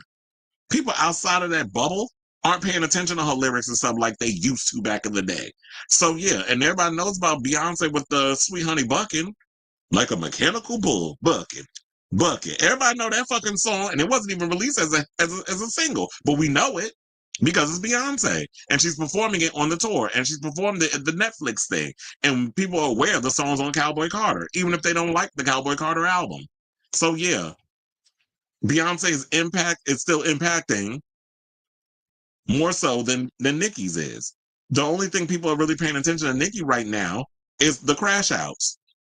Another person said Beyonce fans want to be Barb so bad. Whole time it give very much cringy. Y'all nor hag Beyonce is moving anybody. Huh? How's Beyonce a hag when she's selling out stadiums? So she's a hag, really? And this is the thing. Now, if there was no malice with the whole Barbs and the Beehive and stuff, why does it have to be personal where y'all basically making comments about Beyonce calling her a hag or people are slow or you're using derogatory? And this is what they do. When you can't come at it with facts and numbers, when they can't match with that, they get personal. They want to call you out on your body type, your features, all that other stuff. That's what they do. They'll draw to that. Meanwhile, you up in here using emojis and Nicki Minaj pictures as y'all, we don't get to see what you look like. Because for all we know, you could probably be out here looking like shit run over twice. But you out here reading somebody on their appearance. It's like, send me a picture, bitch. I want to see what you look like so I can read you down to the ground. And y'all don't want this smoke.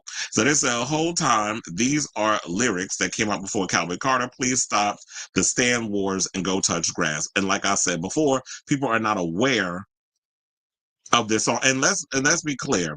Who hasn't used an old lyric from somewhere in reference to something recent? Let's not act brand new and obtuse. So if y'all want to call people slow, it's funny how that applies to you too, because y'all like to play slow too. When you know your fave is wrong. And you know me, I don't stand no damn body. I call everybody out, even the ones that I am fond of. So to wrap all this up, Nicki's definitely going in and doing her usual.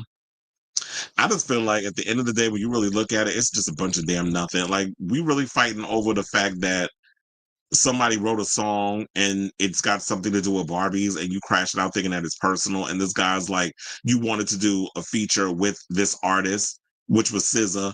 And now, I guess because she never gave you the feature, it's literally giving like, you wanted a feature with SZA. The feature never happened. And now you feel in some kind of way. And you sat on it which is what Sagittarius like to do. Y'all will sit on some ish for years. And then when you need to, you go into the file cabinet, you pull out the file, and then you want to go down and read the whole thing. Because we Virgos, we do the same damn thing too. I have files on a lot of shit. And then when I need to, I'm going to pull it out and I'll be petty. Which I guess is appropriate for her because that's her government last name. Now that she married a petty. So I say all this to say, what do you guys think of this story? I just feel like it's just a bunch. I mean, it was entertaining to talk about, but it's giving a bunch of damn nothing. Like this whole segment was stupid, but it was nevertheless thoroughly entertaining. So I definitely want to hear from y'all. Let me know what your thoughts on this story in the comments down below. Just like this whole segment is stupid. Mm-hmm.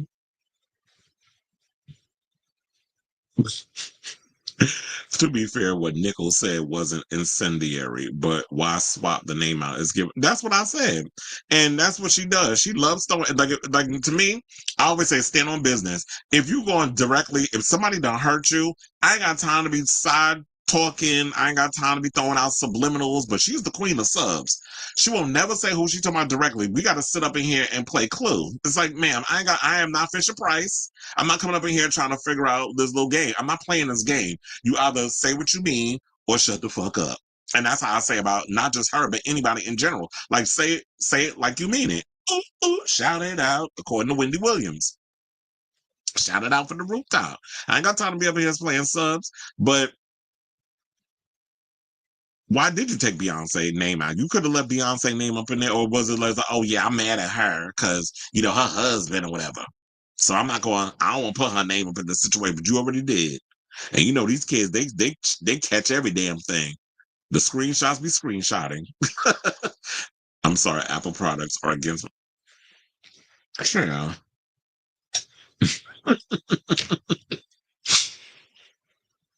About some Apple products are against my religion, and I have a Note 9.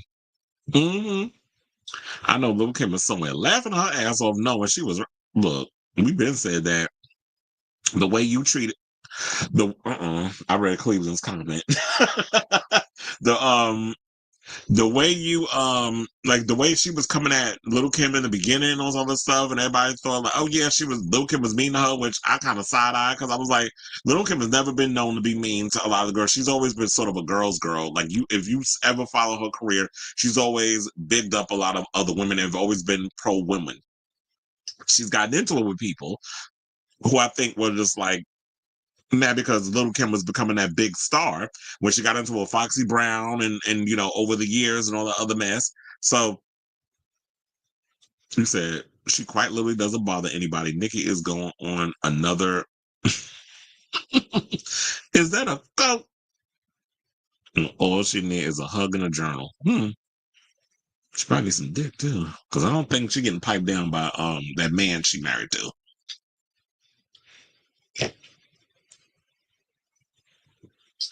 I want Justin and Adrian to be friends again. Love they collect. Wait, who's Adrian? Am I bugging? Harpo, who them people? He said probably both, but they looking like Madonna. From what I can tell, SZA was an edgy alternative girl just saying ish on Twitter. I love SZA even more than Nicki, but the fake freckles is a well, look, yeah, don't be up in here trying. So is that the yeah? Because remember, like there was like Madonna put the little mole. I think Madonna does have a mole, but they kind of penciled it even more so you can see it.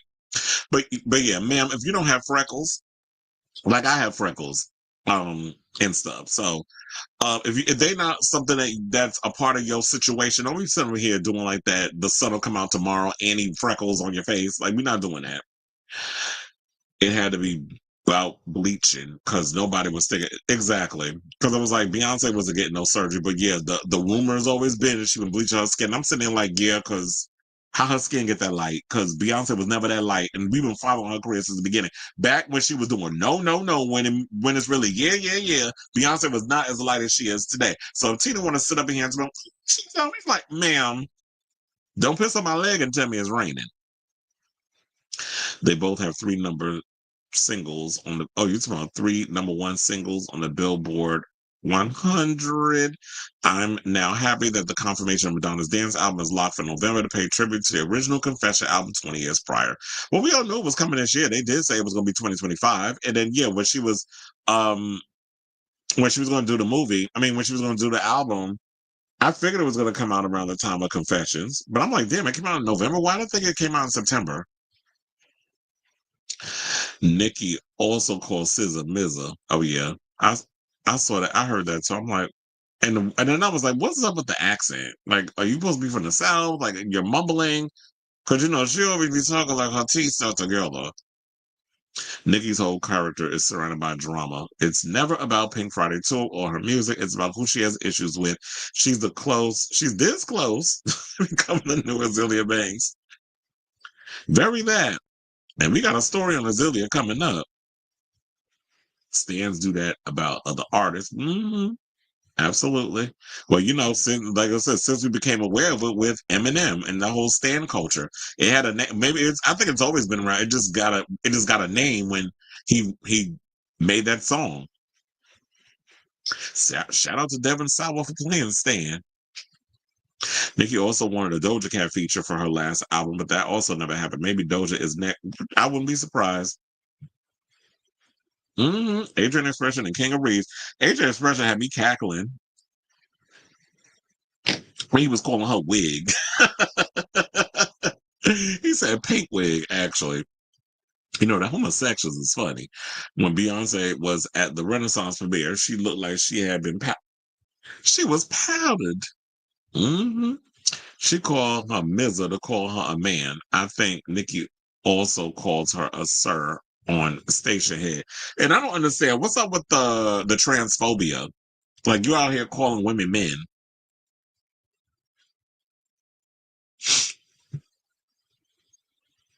But anyway, let's move from that foolishness. And let's get into this foolishness, which is, let's talk about the diddler. So he out here, while Nicki need to be trying to rehabilitate her career, stop fighting every damn body on Twitter. Diddy out here trying to work on himself while he in the prison. Because, he's still at that same prison where Luigi Mangione and Austin Wolf. So, yeah, now he over there trying to get therapy, which I'm like, child, you should be working on that before your whole situation, before you went to trial. Then it'd be believable. So now, according to Us Weekly, they said Diddy 55 is enrolled in self-improvement programs to address his past drug use and violence against women, according to TMZ. The outlet reported that the diddler, who's been held at Brooklyn's Metropolitan Detention Center, is participating in the STOP program. Stop right now. Thank you very much. Shout out to the Spice Girls, which help inmates learn to prevent SA and dating violence. The disgraced music mogul, per the outlet, is also participating in a drug abuse therapy program to better himself. Us Weekly has reached out for comment. I'm trying not to laugh at all of this, but child, I'm all about people trying to rehabilitate themselves. But when we talk about a grade A narcissist like the diddler, do y'all believe this foolishness? So, Diddy has been held at MDC since September 2024 when he was arrested on charges of trafficking, transportation, and engaged in prostitution and racketeering conspiracy. The rapper pleaded not guilty. He's also, well, I don't know why y'all be calling him a rapper. He's a mogul, a music mogul who thinks he can rap. I thought she sang. Remember that when Mariah said that about Nicki Minaj? The singer, I thought she rapped. The rapper pleaded not guilty to the charges and denied all the accusations. Now, Sean Diddy Combs is a music icon, self-made entrepreneur, loving family man, and proven philanthropist who has spent the last 3 decades building an empire, adoring his children, and working to uplift the Black community. This is what Diddy's attorney, Mark Agnafilo, told Us Weekly in a statement. At the time, he's an imperfect person, but he is not a criminal. Well, he's also someone who's inflicted a lot of sociopathic stuff on people who are in less powerful positions than he is. So just because he's a self-made entrepreneur, someone who is an icon in the music business, someone who perpetuates the image of a loving family man, and a philanthropist, which we've come to know over the years, This is a tale as old as time, where somebody who does all the great things is literally a smokescreen for them to do the sinister things behind the scenes. So when they do get busted, the people are like, "Oh my God, I can't believe that he would be capable of that," because he does all these amazing charitable things, and he's always put on this perception of this great guy in public. And you don't realize that people have sides to themselves. Like, there's multiple sides of themselves. Like, some people are just, they're one way in on camera and in front of an audience. But when everything is done and over with, then you start to see the person, for who they truly are. But anyway, let's get back to the story. So they said after a 2-month trial earlier this year, Diddy was acquitted on the trafficking and racketeering charges, but found guilty on 2 counts of transportation to engage in prostitution. Each count carries a maximum sentence of 10 years in prison. So, like I was saying, that he was found guilty on 2 counts, 2 of the charges, which means, like I said, he'll probably get 20 years in prison, but then, or maybe less, because by the time he gets sentenced, which is, I believe, in September, right?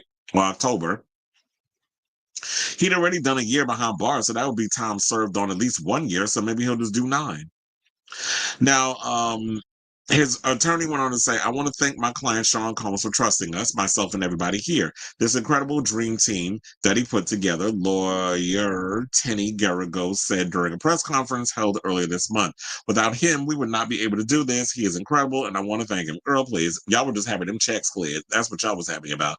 Now, Garrigos added, "Despite the terrible conditions at the MDC, I want to thank the good people who worked there, who ensured that we had a sufficient amount of time to prepare for trial. It is extremely difficult to prepare for a federal case in the conditions at the MDC, and they did everything they could to make that happen." Well, of course, he's somebody also who has a lot of money. So, money talks. And when you come from a place where you have a lot of money and stuff, yeah, they're going to give you time to work out what you need to work out. But as I stated before, I'm all for people who are willing to go and put in the work to rehabilitate themselves if they really want it. Me personally, I'm not buying this from him. I don't feel in my heart of hearts that Diddy really is trying to do this because he really wants to change his ways and he wants to grow and he wants to do all this. Like, he's spent 30 some odd years going in and out of courtrooms, getting away with stuff, even down to when they read off all them charges or whatever, and he was up in there. Diddy bopping up in the courtroom. Family was all excited. His slow ass son Christian was like, "My pop's coming home," and all this other stuff. And then the judge gagged and was like, "No, your sentencing is in a couple of months, sir. So you going back to the prison. You're gonna sit your ass up in that orange jumpsuit until your day of sentencing." So he got grouped and gagged, and so did the family. So y'all was out here like ready to pop the champagne and everything mad early. The Cristal, which is gross, by the way. Gross is I don't understand how rappers want to make that thing a thing, because I was like, Cristal is gross. But anyway, so yeah, so I'm not buying this. I feel like this is all just a stunt and a ruse because you want everything to look good so that way it helps your chances of getting a lesser sentence. That's just the way I feel in my heart of hearts. I don't put none past Satan, the Black Lucifer. I don't put none past him. So it's cute or whatever, you get an A for effort.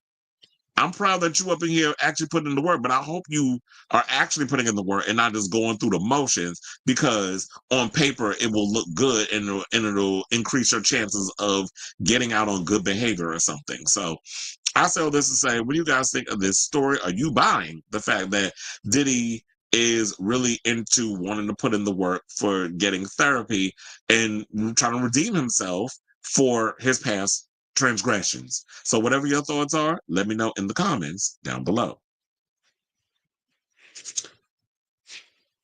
I said, let me adjust that camera. People say Mizza is miserable. Might be. Are you saying that Mizza might mean miserable instead of like child being called the man? Child, that ad was a cackle. It's also pathetic. Him and Adams, he trying to push Adams to quit. because they both are running as independents, which I don't understand. And then Curtis Sliwa, I never understand why Curtis Sliwa even continues to try to be the mayor of New York. You are never going to win, sir. He's like to the mayoral campaign what Jill Stein is to being the president. And that's no shade. I'm just saying. Like, it just reminds me, every time we got a presidential situation, Jill Stein come out her damn hole like the damn groundhog. She sees her damn shadow, and then she want to take points away. And if people want to go and vote for her, whatever, that's great. But same thing with Zoran. Zoran is, a lot of people want him, although I was watching Savvy Sabs earlier, and she did point out that he started hiring some advisors that worked on Obama's past campaigns. And remember, Obama ran on Hope and all the other stuff too. And then he got into office, and then we started noticing that he started getting a little more moderate to go along, to get along. I'm part of the boys club. Like, that's a fear that I'm hoping, like, I don't want Zoran to come in with all these progressive ideas and trying to help us out in so many ways. Because what I didn't realize that when it comes down to the free buses and stuff, we don't have to pay for that. That could be the state. And it's like the state could pay for that. Quiet as it's kept, if y'all actually was taking the buses, you would be surprised how many people actually get on the bus and don't pay versus the ones that do. So the fact of the matter is, y'all should just make the buses free anyway, because it's expensive getting around here. Like, we're paying literally $2.90. That's the price of like getting on the bus or the subway to get to where you got to go. It's $2.90, so it's almost $3 one way. And don't even get me started on like how much it costs for the unlimited. I just bought me an Omni card yesterday because that's what they're transferring the Metro card into. The Metro card is about to be obsolete, I believe, at the end of this year. I think the end of this year. So now they want us to get Omni cards. So I finally gave in and got one yesterday. Because normally I just tap my debit card on the thing and I go. I tap my card on the thing to go through. So that's usually what I be doing. Although I've heard people say that's not a really good idea. But I'm with my bank is good, so if somebody was stealing coins and stuff, I would know about it. So yeah, but to get to the comment about the copycat ad, it was hilarious because he's trying to make it seem like, oh yeah, I'm of the people. And I feel like he underestimated it because Zoran came out, he was relatable. He went and knocked on doors. He spoke to the people. It wasn't just, oh, I'm standing out, I'm doing a photo op or I'm video or whatever, and I'm just going to go and do whatever. Because people didn't know who Zoran was. Then I saw a recent video and they used it towards the camera. I was like, might as well use it because we ain't never going to finish it. I thought that was a brilliant idea. But he's like literally out in the street trying to film a new campaign video, and everybody kept coming up to him and stopping him, talking about how much they love him, how much, they're rooting for him, they voted for him, all this other stuff.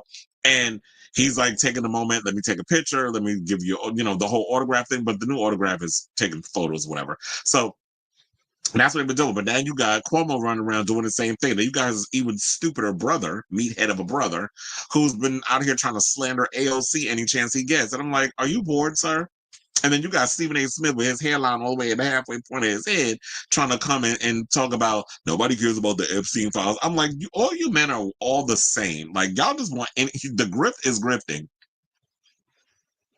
So I'm hoping that we get some changes in New York because it is ridiculous out here with how immensely expensive it is for an apartment. You can't even afford, like, you try to be a homeowner, you literally have to be a millionaire in order to buy a house in New York. Like, it's crazy compared to when I was growing up in the 90s and my parents, were able to get a house. The housing prices were not as expensive as they are now. But yeah, I saw his campaign ad and I cackled because he really thinks that he could beat Zoran. And it's like, Zoran has an 18-point lead, and I'm sure it'll get bigger as we get closer to November. Like, Conor reminds me of, remember that episode of Pose when the women, I think they brought like one of Electra's clients. He came out to Fire Island or whatever it was, and then she had him in the cage the whole week. Like, that literally is what Cuomo reminds me of. Like, he is somebody who's got himself a dominatrix who likes abuse, He likes getting his ass beat, apparently, is guess what I'm trying to get to.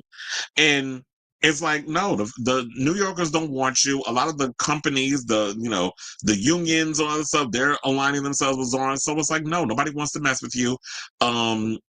Adams is even worse. He's polling at 11%. People do not like what he has done for New York, which is absolutely nothing. I don't even know. Like, we just literally had a flood in New York. Like, and this is like around, like on the one train. And this is like going to like the Upper East Side, which is where I used to live in Harlem. Trains flooded, full of water coming in on the one line. First of all, I hate the one train only for two reasons. One, the flood. Two, the fact of the matter is y'all always got trains that don't have no AC. I don't understand how y'all still got that mess. And then number three, one of my favorite movie theaters in Lincoln Square, Lincoln Center. Lincoln Square is the name of the theater. The whole bottom level of it flooded because I think a pipe burst from the amount of rain that we got. So what, as a mayor, were you doing about the recent flood? We've had this happen before where I had to spend $80 damn to get home on an Uber because the trains flooded. We had a flood, and it took you hours or maybe even a day to address it. So if you're not going to actually give a damn about New Yorkers and you're going to sit up here and lick the crack of Trump ass because you want to pardon because you was over there doing criminal activity stuff with Turkish businessmen, then we don't want you running New York. So he's gonna go and Cuomo's gonna go. And Cuomo is like, I just feel like with Cuomo, he's bored. I just feel like, ever since what happened with him and as the governor, he's just, I just think that he's just literally bored. He has nothing going on for him. Somebody also pointed out that was like, you know what, this is typical of him, is that no means no apparently doesn't mean no to him. No means yes, apparently, because if you pretty much should have gotten the memo when you were in the preliminaries that you were going to get your ass beat. You got your ass handed to you royally. You still trying to run on a different ticket. It don't matter the ticket, sir. New Yorkers do not want you. They don't. We don't. I don't know why I'm talking in the third person. I am a New Yorker. We don't want you. I sure as hell don't want you here. So, especially all them old people that died on your watch during COVID, like, no, we don't want you here. So go away. Bye, bye, bye. That's what I say. Speaking of that, did y'all see that Netflix video between AJ McLean and Nick Lachey? How they were promoting their shows on Netflix and they were using a lot of the boy band song references? That was actually, it was corny, but it was kind of funny. Don't know. I didn't know she sang. I thought she rapped. Exactly. When Mariah went and read her, I said, don't mess with Mariah Carey. She's on Long Island, and them girls can read. And reading is what? But anyway, speaking of reading, let's talk about Azealia Banks, who's out here reading Conor McGregor. He's her latest victim. So, I don't know if y'all heard by now. I was like, wait a minute. Conor McGregor is 37. Why does he look older? Is it because he's white? Hold on, let me pull this picture up because I'm like, yeah, they say he's 37 years old. So anyway, the word on the curb is that he spent his 37th birthday. He sent her dick pics. And when I woke up yesterday morning and I opened up my inbox from a friend of mine on our group chat, I was not expecting to see Conor McGregor's peen first thing in the damn morning. Don't get me wrong, I've always wanted to see it. I was always genuinely curious. But then when I saw, I'm like, he's definitely, it's very much your typical Irish scallywag peen. Like, it's long, it curves, a little thick. He got some meat between me down there, so I'm not complaining. And also, I mean, we already seen the butt. If you ever see that movie, Roadhouse, the remake with Jake Gyllenhaal, he has a nude scene. So you get to see the cheeks, but I was like, do he not got anything in the middle? But of course, when you're doing those movies, they try to make sure to like hide the frontal stuff. So when he's got that scene that is lingering on him walking and the cheeks is cheeking, they're of course going to hide the twig and berries. But now the pictures is out there. So on Monday, July 14th, Azealia Banks tweeted out 2 screenshots of DMS she claimed to have. Oh, DMs. First of all, it should have been the S should have been small, but here I go correct him. But anyway, she claimed to have received from McGregor, featuring explicit photos of his erect peen.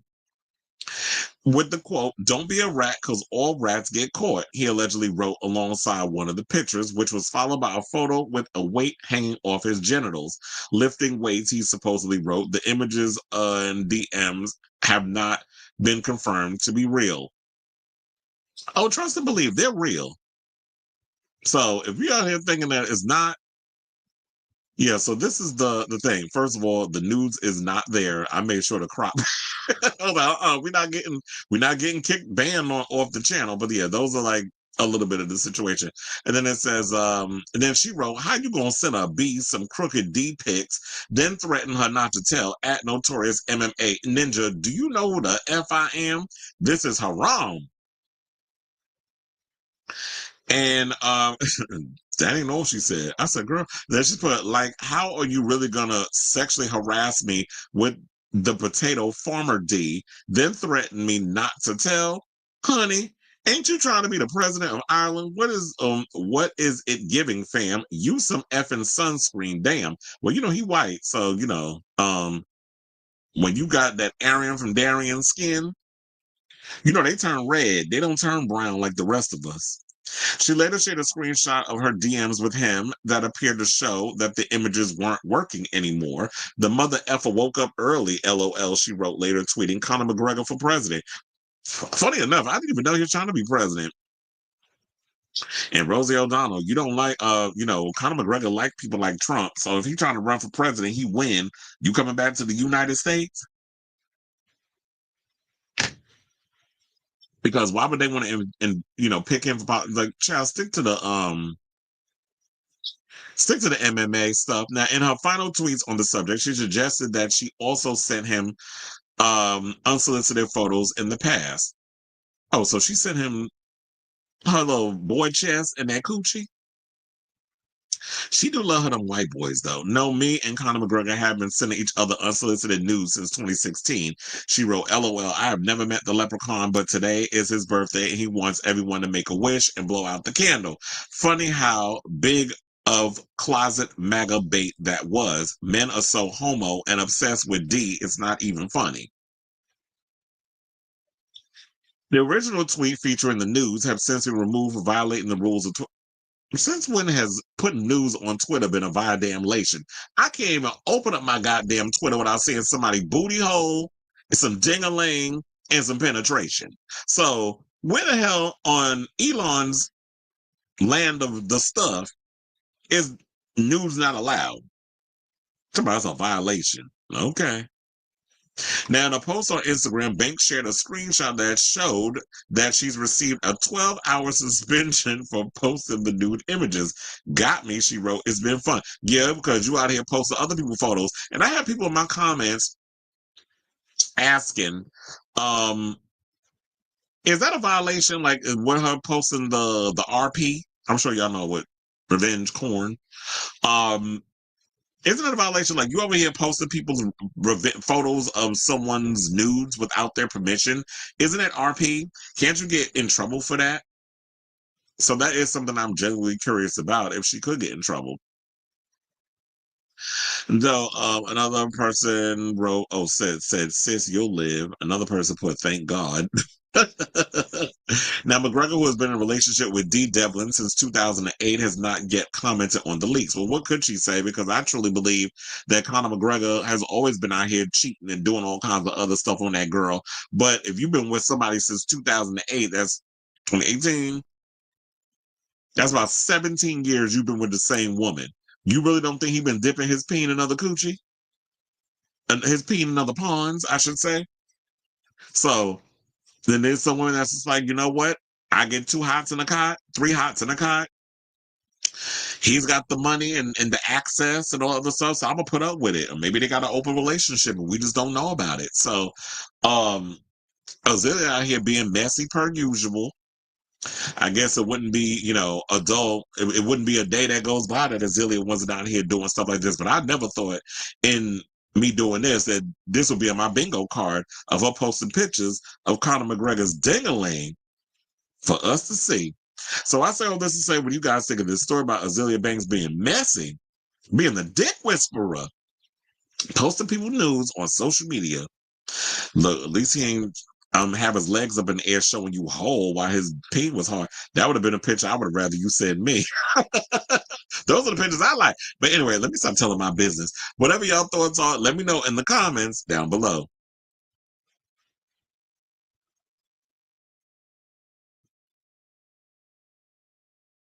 Kesha's period is called Gen Z's ultimate independent album. Well, shout out to her because her album is in the top 20 on the Billboard charts, Billboard 200. As an independent woman, she is successful. I believe that she comes to the Garden a week from today, actually. My camera keeps moving. But Gen Z doesn't seem to care about it.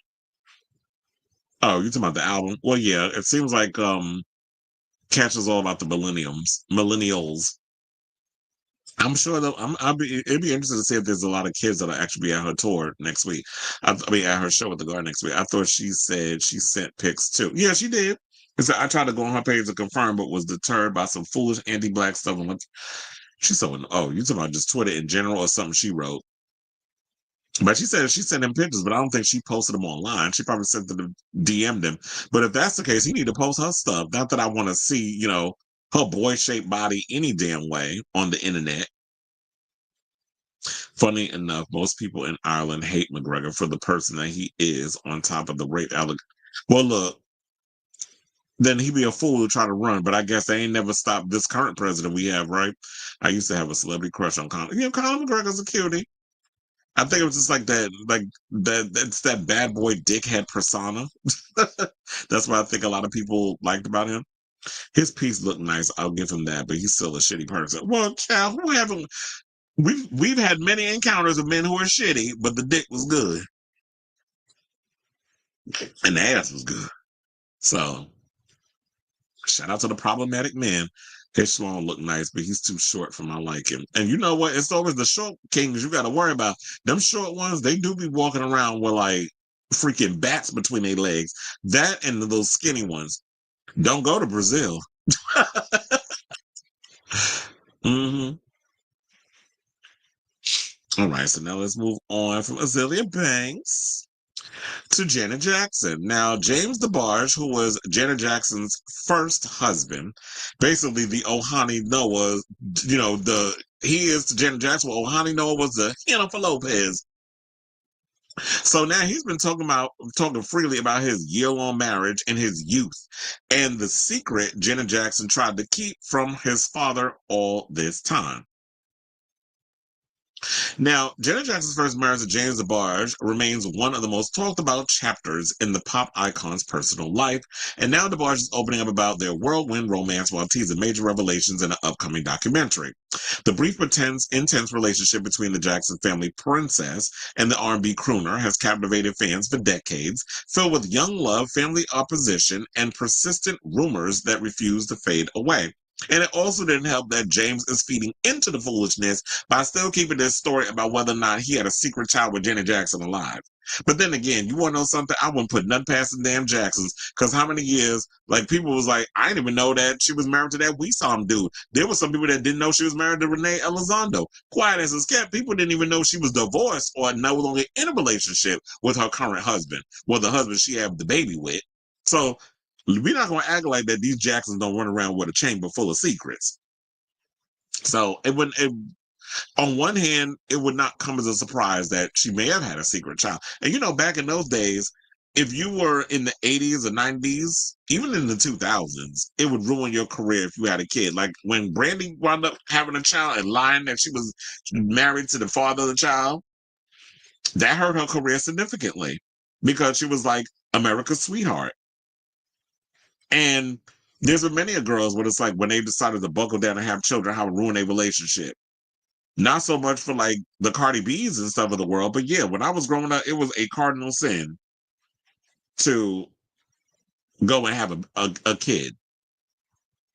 So now in a recent candid appearance on Wild Moguls TV, DeBarge shared intimate details about how their love story began and while it ultimately ended, while hinting at explosive revelations to come. The story began in the early 80s when DeBarge's brother Bobby was dating Janet's sister LaToya. What began as phone conversations between an apparently 13-year-old Janet. I know, child. First of all, she was 13 and he was 18. And then they said it blossomed into something deeper. So I have a clip. I don't know if it actually is going to play the whole thing, but well, it's like a minute. I got it off Twitter because I was like, the last time when I did that video that I showed of y'all with Ricky Martin, that actually got flagged. I had to delete that whole video, not the whole video, but like the actual Billy Bush portion, which is why I should have just played the video. And then I was like, just in case it does the thing, I'm going to read it so that way it's still in the thing for those who don't get the clip. But anyway, what the hell? I keep opening the wrong thing. We'll just share the screen. Okay, hold on, because I got it. Now, let's go over to the Twitter, and then we'll come back and talk. Please hold. The biggest question, man. The controversy, man. Rumor. You know what I'm about to ask, Yeah. man. Everybody know, man. Now, what's the truth about you and Janet Jackson's supposed secret daughter? Is there any truth to this rumor? Well, Brooks, I'm gonna put it to you like this. Since you're my boy, right? I'm gonna put it to you like this.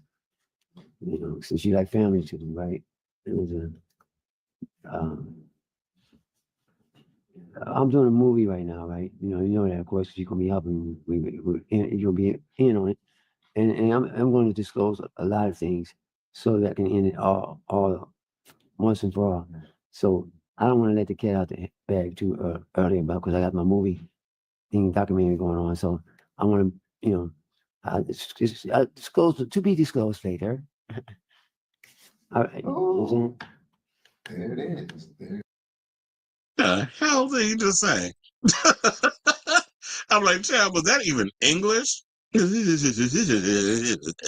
said, say no to drugs, sis. But that was years of drug abuse. So I'm glad I got the video. So let me not the video. I got basically what was said because he was sitting there talking about some damn movie or whatever he was in. But anyway, he said, my brother Bobby introduced me to Janet over the phone. He was dating LaToya. Of course, he is going to hook up his little brother, DeBarge revealed, but you were 18, which is the legal age, and she was 13. What the hell you have in common with a 13-year-old? And where the hell was LaToya? Detective LaToya. She should have been out here protecting her sister, unless, the whole thing was a secret. Now, at the time, she was doing good times. When we talk to each other, we like each other automatically, and she called me every day, all the time. I had the phone on lock, he said. The couple didn't meet in person until 5 years later when Janet was 18, but their bond had already been cemented through endless conversations. When they finally met, DeBarge described their connection as all-consuming, saying they fell in love and got married, snuck off and got married. The secret 1984 elopement in Grand Rapids, Michigan, was Janet's attempt to gain independence from her controlling father, Joe Jackson, though the marriage would face immediate challenges, the control singer revealed in her own documentary. Joe Jackson's disapproval created additional strain on the young couple. When asked about Janet's formidable father, DeBarge admitted, yeah and no, he didn't like me or the relationship. Most daddies don't. I know I don't like my daughter's boyfriends. However, he clarified that Joe never physically threatened him. The marriage lasted only a year before being annulled in 1985, and DeBarge attributes the failure to timing, saying, put it like this, it was right love at the wrong time. I was young, she was young. She'd been on the road, you've been on the road. We didn't have enough time to be together to work things out. A lot of the interferences from, companies she was with and her father not agreeing with it. The Golden Era posted a clip from last week's Wild Moguls TV interview. Its followers weighed in with one person writing, he didn't fumble Janet, he lost Janet, while another noted, boy, I know she happy she dodged this bullet. However, others showed compassion with one comment reading, Janet still gets emotional till the day talking about their relationship. The marriage demise was complicated by DeBarge developing drug addiction, something Janet addressed in the A&E documentary series. But here's the thing. I get all that, but to me, it just feels like, well, I guess today we will call it grooming. Because it's like, here's a girl that was 13 talking to an 18-year-old. Maybe she might have been wise beyond her years, whatever the case was. But I'm sure she's been dealing with a lot of stuff behind the scenes, particularly with her father, who y'all know, like when she was on the come up with an acting career and jumping into music. Joe was trying to control Janet's career until she, album number 3, she decided to take matters into her own hands and come out with the Control album, which, is her breakout record. With her doing that, she might have been on the phone confiding in James and a lot of the stuff that was going on, and probably saw James as a way for her to, as an outlet to release a lot of the stuff that she had dealing with her father, and also to want to use, unfortunately, on a subconscious level, using James as a way to get out of being controlled by her father. So it's funny how all things lead to Joe. So it could have been a lot of that. But to me, I just like, okay, what does a child, a 13-year-old, have in common with an 18-year-old grown adult? I mean, yeah, both of their frontal lobes haven't fully developed, but it is uncomfortable, in my opinion, of that whole situation. But I guess it was different in those days.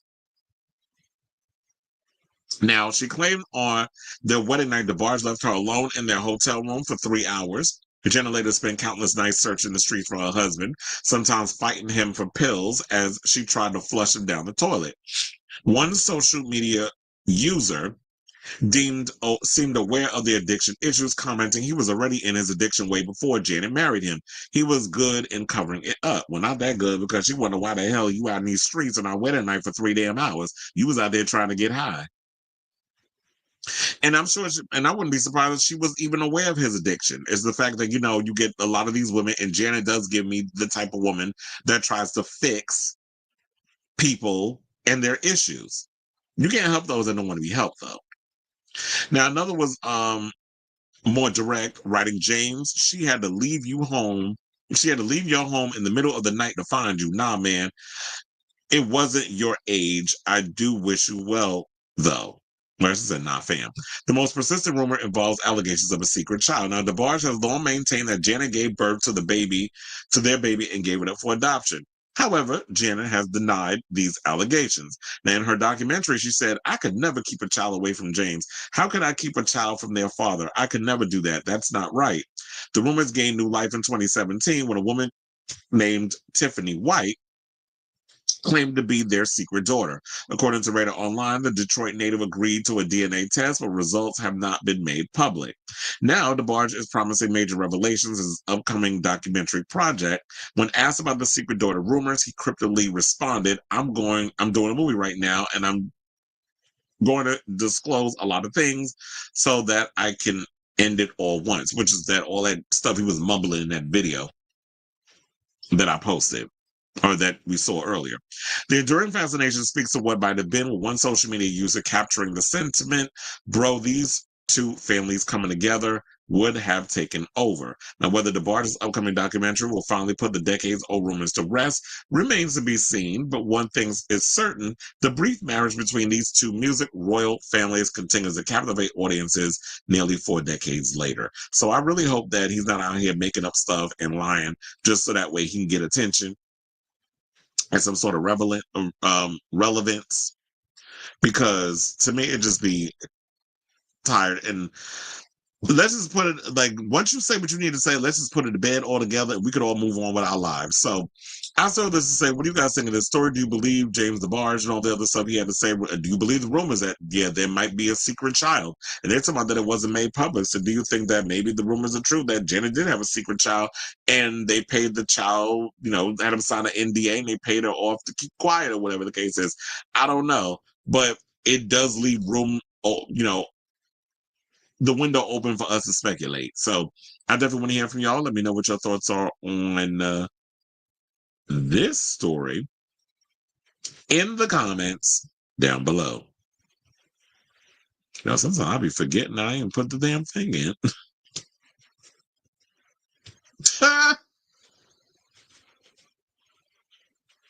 I'm reading this. I wonder how that happened. Maybe that way. With all the bullying that goes on Twitter, You got it suspended. I guess maybe we should move to Instagram, but why does this care? Nobody watches Instagram live and all that, which is why I don't do anything over there. I don't do Instagram live videos. I don't do all of that. Wasn't there a girl a few years ago going around saying, yeah, that was the one I was just talking about. Child, you couldn't undress. He said, oh, you're saying I couldn't understand a word. That's what I said. I'm like, what? This probably got that crack mumble. You know, all them years you've been doing them drugs. It's like, what? What? Fuck you saying? Fuck you mean? I remember watching the episode they did of Unsung, and his family has a history of doing, oh, please. They definitely was some, drugged out. Me having nothing to add. I know. I'm like shocked. I'm like, yeah, it's a Janet Jackson story and you got nothing?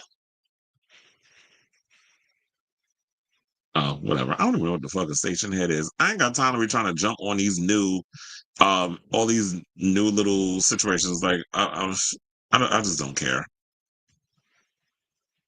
Yes, she has. I kind of wish we would know a lot about it. Like, I would love a Janet biopic, but she said she gonna wait. I think didn't she say she's gonna wait until the Michael Jackson one comes out, and then she may do one. But yeah, I was like, I would love a Janet biopic, but if you're gonna do a biopic, sis, we need all of it. Like, I want all the tea, all the things that because she's very secretive, which is why it's hard for me to even believe if Janet would really do a biopic. Because when I watched that documentary, I was just like, this is all you giving us? Like, I wasn't that impressed. But anyway, speaking of biopics and people who's going to give us everything, let's talk about Madonna, who apparently there's a book that is written about Gwyneth Paltrow that is spilling tea on why she and the Queen of Pop no longer are on speaking terms. And it got something to do with Lourdes. So, Gwyneth Paltrow and Madonna's friendship breaking point is revealed in a forthcoming book about the Goop founder titled Gwyneth, the Biography. Author Amy Odell's upcoming biography, Gwyneth the Biography, claims that Paltrow reached a breaking point when Madonna showed up on the same island the actress was vacationing with now ex-husband Chris Martin, who Chris Martin was just dating Dakota Johnson. They're no longer together. They broke up, I think maybe 2 months ago, or maybe even less than that. Paltrow and Martin were married for more than a decade before their 2014 separation. Saying, quote, Madonna seemed to know that Gwyneth would be there, which Gwyneth seemed to find strange, a friend remembered. An excerpt published by People on Wednesday, July 16th reads, Madonna then insisted Gwyneth and Martin join her for a big group dinner at a long table where Madonna went off on her daughter Lourdes. Gwyneth and Martin were disgusted by the behavior. Martin apparently called Madonna awful following the incident and stated that he can't be around this woman anymore. Paltrow agreed and ended the friendship. Why am I calling BS on this? Like, I mean, I can understand if your child was acting up or whatever the case was, you chastising them, but it's like, why would that be the thing that ultimately breaks your friendship? Unless Madonna was kind of being like a pushover and like all of a sudden showed up at this island and y'all hanging out. It's like, girl, we all trying to do our own thing. Why is all of a sudden you here? Who tipped you off? Now, it's funny because when they mentioned the long table, for some reason, it reminded me of like an episode of The Housewives. Whenever they go on their little vacation, they do the vacation episode, and they always have them sitting at the long table, and then some drama breaks out. So it was in my head. Apparently, it was giving me that. Now, they said Paltrow, now 52, and Madonna, now 66, kicked off their friendship in the late 90s. Paltrow spoke highly of the singer before the feud rumors started swirling, saying, quote, everything I have gone through, she went through 10 times worse and 10 times longer, Paltrow said in 2006. She gives me good advice about how to say no and take care of myself. While not details have ever been revealed, it's been long reported that the two stars had a falling out, ending their close-knit bond. It's unclear exactly when the incident written about in Odell's book apparently took place, but neither Paltrow nor Madonna have been photographed together since 2010. Us Weekly has reached out to both Paltrow and Madonna's teams for comment. And then on top of it, I don't think Gwyneth Paltrow's been to a Madonna concert since 2010. Saying, yeah, it's good that Tracy doesn't train Madonna anymore. It was too much, Paltrow said during the interview. She keeps people waiting. It takes up your whole day. A source told Us Weekly in June 2010 that Paltrow and Madonna don't speak anymore after a years-long friendship. Neither Paltrow or Madonna have publicly discussed further details about their apparent falling out, saying, quote, I can't tell you exactly why they had the falling out, but Gwyneth can be jealous and competitive, the insider said at the time. So how did the story get you? I was like, so that's why I said I'm not believing that it was like that was the straw that broke the camel's back. There has to be way more to the story as to why they've kind of like had a falling out. They're no longer friends. I'm like, oh, so y'all gonna blame it on her chastising Lourdes? That would be the reason why. Oh, I can't be friends with her. And then Chris Barnes like, oh, I can't be friends with her. You know, whatever that fucking British accent he does. It's like, well, he is English, so that's the accent he's gonna have. But that can't be like, to me, it just sounds so far-fetched to believe that that would be the straw that breaks the camel's back of a friendship. Like if a parent is sitting there disciplining their kid, I'm not gonna look at that as like, especially my husband and I both have children, you know, Apple and Orange and Moses, whatever the other kid's name is. I know it's Apple and Moses, but I think they have like 3 kids, I think. Might be 2, I can't remember. I don't pay attention to Gwyneth like that, but because we're talking about Madonna, that's the only reason why Gwyneth Paltrow is being mentioned in this. And plus, let's not be forgetful on the fact that a lot of things that Gwyneth Paltrow does has come across very polarizing. The Goop stuff and the way that she talks about her eating habits and how she kind of thumbs her nose up at people. And a lot of the stuff that she does that always comes across as disingenuous. It always comes across as like she's kind of thumbing her nose at, you know, regular schmegular people like us, like John Q. Public. So I've never looked at Gwyneth as somebody who was sort of relatable. I could definitely see that Madonna probably took her under her wing and just saw her like a big sister, little sister type thing. And we all know Madonna's not a girl's girl in a lot of situations. It takes a lot for her to want to be, you know, to give you that advice and want to take you under her wing and all that other stuff. And I'm sure that they had a cute little relationship, but I don't know. For some reason, I'm just not in buying this story. But it's good grist for the mill. I'm thoroughly entertained by the shenanigans. It gives us something to talk about. Give us a little something to talk about. Or whatever how it goes. Let's give them something to talk about. I know Bonnie Raitt. But anyway, so I say all this to say, what do you guys think of this story? Are you buying this as the reason of, you know, what they said? Why Madonna and Gwyneth fell out is because she said that the way she was talking to her child. Me, I try to stay out of grown folk business when it comes to how they discipline their kids. Unless you're doing something completely crazy, then I'm like, I gotta intervene. But for the most part, if your kid is acting a fool out in these streets and you try to put her in place, I'm minding the business that pays me. So I definitely want to hear from y'all. Let me know what your thoughts are on this story in the comments down below.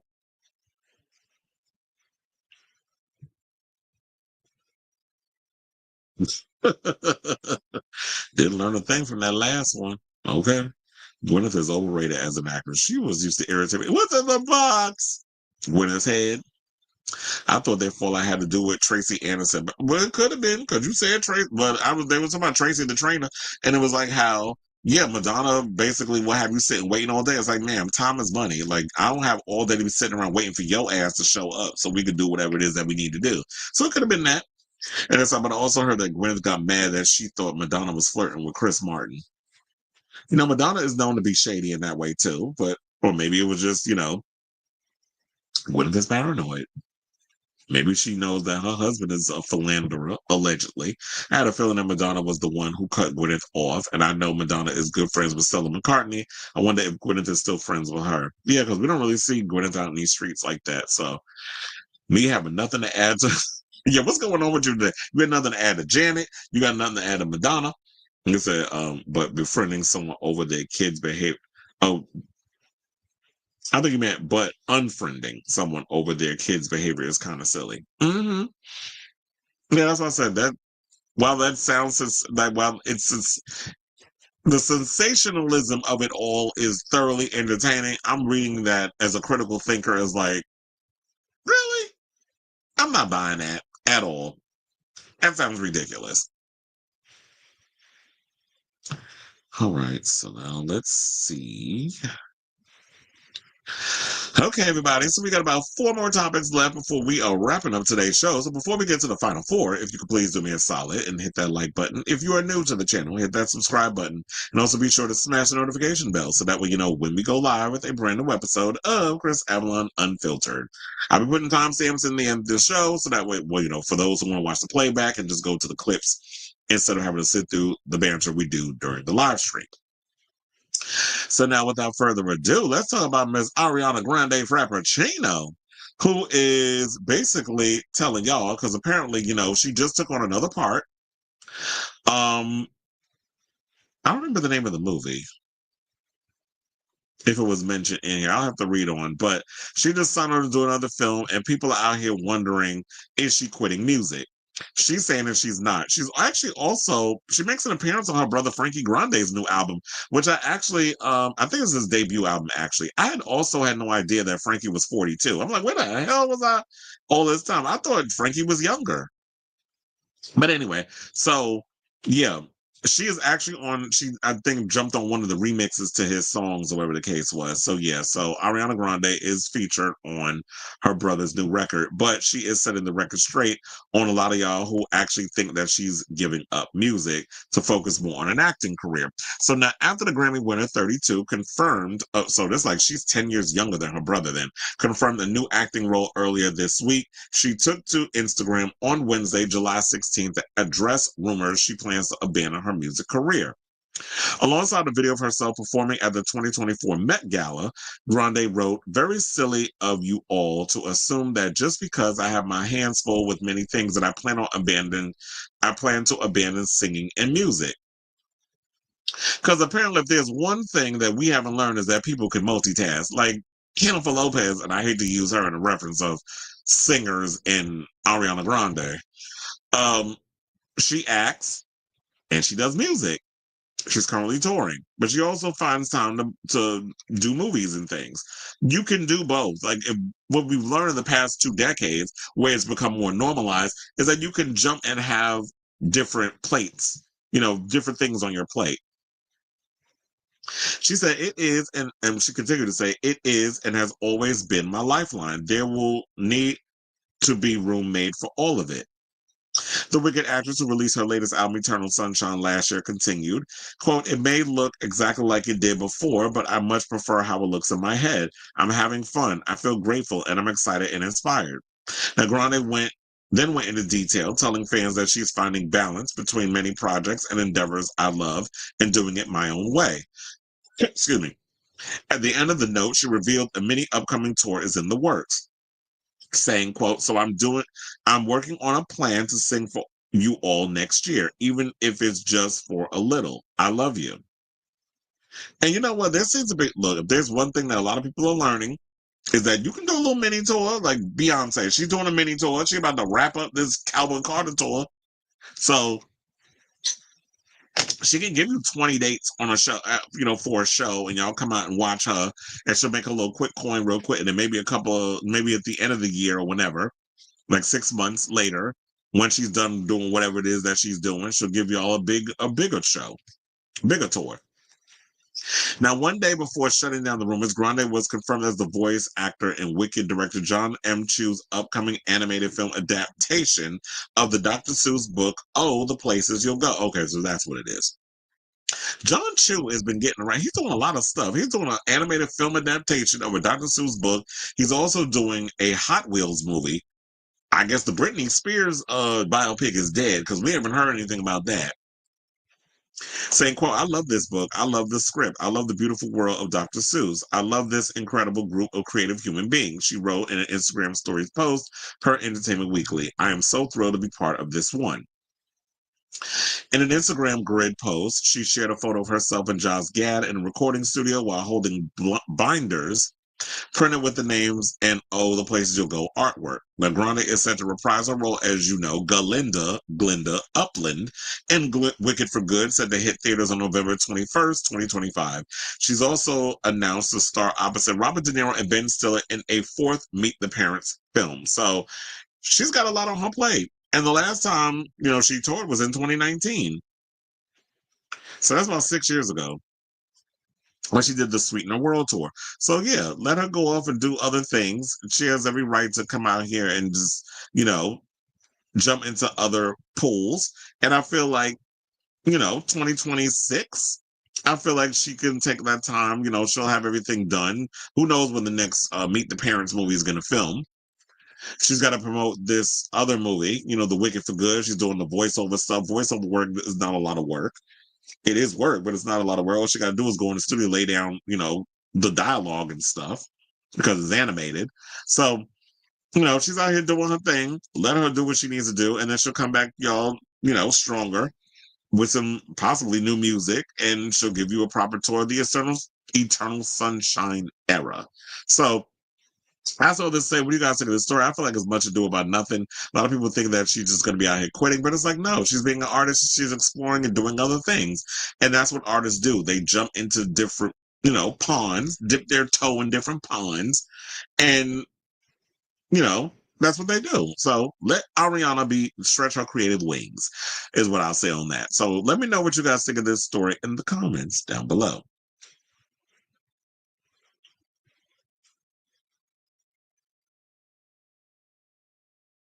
All the places, no, it's not. I don't think it's live action. It might be animated, unless it probably is going to kind of have like this Who Framed Roger Rabbit type of vibe. But I think it's animated.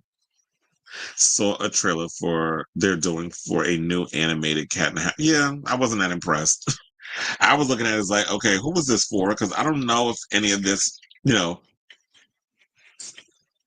this new generation even cares about Cat in the Hat. We grew up on Cat in the Hat, but I don't know if the new generation has. I know nothing of this Caucasian soap opera. Ever since my frontal lobe developed, I haven't passionately listened to any of the artists I used to post on my Stan Twitter account. I still love her, but her last album and deluxe came and went for me. Agreed. I wasn't really a big fan of Eternal Sunshine. I miss Black Ariana. I didn't have to go back to that, but yeah, I was really feeling this other music. I'm sure the Zoomers and Gen Alpha are gonna see this because she's in it. Yeah, she'll get the support kind of like but I was gonna say kind of like with Wicked, but Wicked was actually a good movie. I liked it. One of the movies I hated, and I know hate's a strong word, but I hated this movie. And it came out this year, Jurassic World Rebirth. That has got to be one of the worst movies I've seen this year. The script made no sense. You had the people in the film doing the dumbest things. The Latino father was an embarrassment. The daughter was an idiot. Her boyfriend, I wanted him to get eaten by a damn dinosaur so freaking bad. There were just a lot of things that was happening this way. I'm like, huh? And David Kemp, I believe, wrote the first movie. So I'm like, where did all the logic and common sense go in the past 3 decades when you last wrote the damn script for Jurassic World? It felt like to me that it was like literally they filmed the first draft of the movie. And then on top of that, if Scarlett Johansson's supposed to be this badass, I never saw it in the movie. And then they brought up a scene with her and Mahershala Ali on the boat, and they having a conversation about people. I'm like, who are these people they talking about? Like, I don't give a damn. Who cares about these people? You talk about like somebody had died, and actually it was, I'm like, I don't care about these people. Like, unless you were going to show this in a scene, why is this even relevant to a conversation? Like, it just didn't make no sense to me. It was so dumb.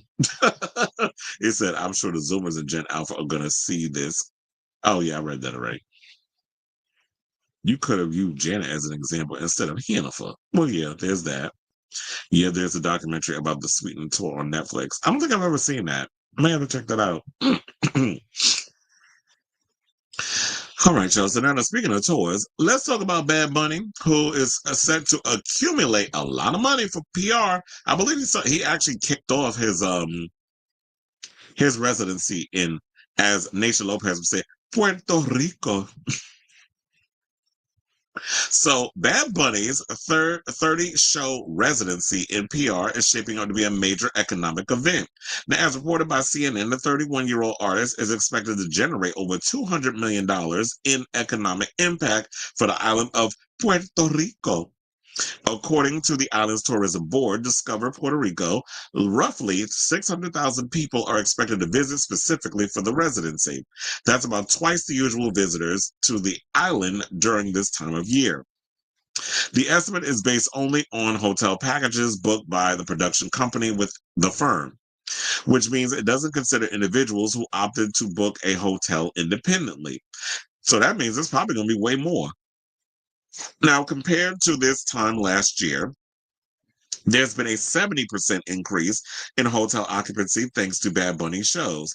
They were also booked months in advance since the Residency sold out the same day he announced the shows in January.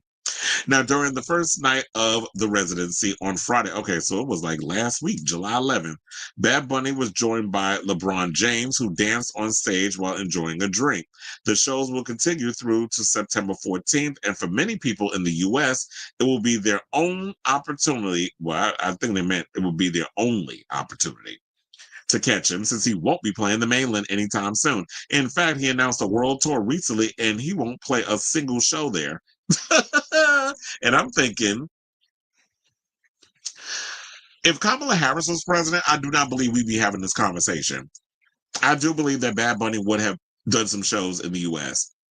I think it's because of the current administration, and we know this. If there's anything about somebody that knows how to screw up a deal and cause people to go bankrupt, is Donald J. Trump. So with this crackdown on immigrants, and you know how political Bad Bunny is, Benito is, he's not going to sit up here and put up with the shenanigans and all those other stuff. He's like, no, I'm going to just take my money elsewhere. So I think this is a great thing with him that, you know, he's actually pumping money into the city. So it's, yeah, the $200 million and then attracting 600,000 visitors and boosting hotel bookings by 70%. So with that being said, I'm just hoping that this money that he's bringing into PR, that money will be used to fix up a lot of things that's going on. Because, you know, they've been talking about like the blackouts, and there's still like what happened with the blackouts, and wasn't like an earthquake or something that happened. There was like something, I think it was like or it might have been a tropical storm. I can't remember. But, you know, since then, they're still trying to rebuild the island. So that money that he's bringing into the economy, I hope they're planning on using that money to fix up the thing and not cause more gentrification, which was, if you saw the video he did when he was promoting his album, when the album first came out, he did post this video like, and that actually I got a little teary-eyed watching it. The old man who, when like, so much stuff was changing in the island, and then he went down to the store, he was trying to get food, and it was just like they were giving him such a hard time because it's like, you got to come up with the new technology and having the money and blah, blah, blah, blah, and they don't use cash, and that was the only thing that he had to pay with cash, and it was like, no, they use these stupid machines, and so it was just like seeing the world change drastically, like the world that he knew and he grew up on, it was just changing. And I love that someone like Bad Bunny addressed it. Especially, it's like, yeah, I can't, even though I have a lot of money from my success and stuff, the constant changing and the fact that you have so many people from the U.S. that's moving to PR, and it's like, y'all don't even care about the history of the island and stuff. It's just, oh, it's just beautiful. The weather is nice and the water is blue and pretty and all this other stuff. And that's all y'all care about. Y'all care about the beauty of it all and not necessarily the roots of what PR is about. So shout out to Benito. And congratulations to you for pumping a lot of coins into the PR economy. So I say all this to say, what do you guys think of this story? Whatever your thoughts are, short and sweet, leave it down in the comments below. Yeah, I kept that story short and sweet. All right, y'all. So let's get into some homosexual news. And let's talk about Chip Gaines, who had to go in on them fake-ass Christians over their faux outrage because they decided to include a same-sex couple on their new reality show, Back to the Frontier, which is a show I didn't even know about. I had never heard of it. But now that this show is coming out, I'm definitely curious to check it out. So thank you for the promotion, son of Billy Graham. So television personality Chip Gaines offended inclusion of a same-sex couple in Back to the Frontier, a new show featuring him and his wife Joanna, about families who give up technology and try to live as homesteaders did during the 1800s. Shout out to Deadline for the story. It said, talk, ask questions, listen, maybe even learn. Too much to ask of modern American Christian culture. Judge first, understand later / never. This is what he wrote in a post on Twitter. It's a sad Sunday when non-believers have never been confronted with hate or vitriol until they are introduced to a modern American Christian. What is absolutely true? Absolutely true. Because I don't conform to the BS, the Grimm's fairy tales, or the Sky Daddy foolishness that a lot of these people like to use, especially the Christian faith, who likes to weaponize a lot of stuff to justify their hate. If y'all supposed to be about love, if God's supposed to be about love, why do we never see that from y'all? And you wonder why a lot of people are leaving the churches because of this. Now, Chip's post came after the son of evangelical pastor Billy Graham, Franklin, said it was disappointing that Chip and Joanna Gaines featured a homosexual couple on the show, promoting something that God defines as sin is in itself sin. Read Graham's hateful words on X. Well, look, God wants y'all to pay taxes too. Y'all don't do that. Back to the Frontier premiered on HBO Max and Magnolia Network on July 10th and features several families reimagining their lives as 1880s homesteaders and the challenges it brings, foregoing the comforts of the modern world. The 8-part series features Jason, Hannah, and Joe Riggs, a married same-sex couple raising 10-year-old twin boys in Dallas, Texas. Now, following the backlash, the Hannah Riggs family shared a statement on their IG stories, saying, representation matters deeply, especially for those who are still finding the courage to live their truth. When families like ours are visible, it opens doors for others to feel safe, loved, and validated. Visibility isn't just about being seen, it's about making sure no one feels alone.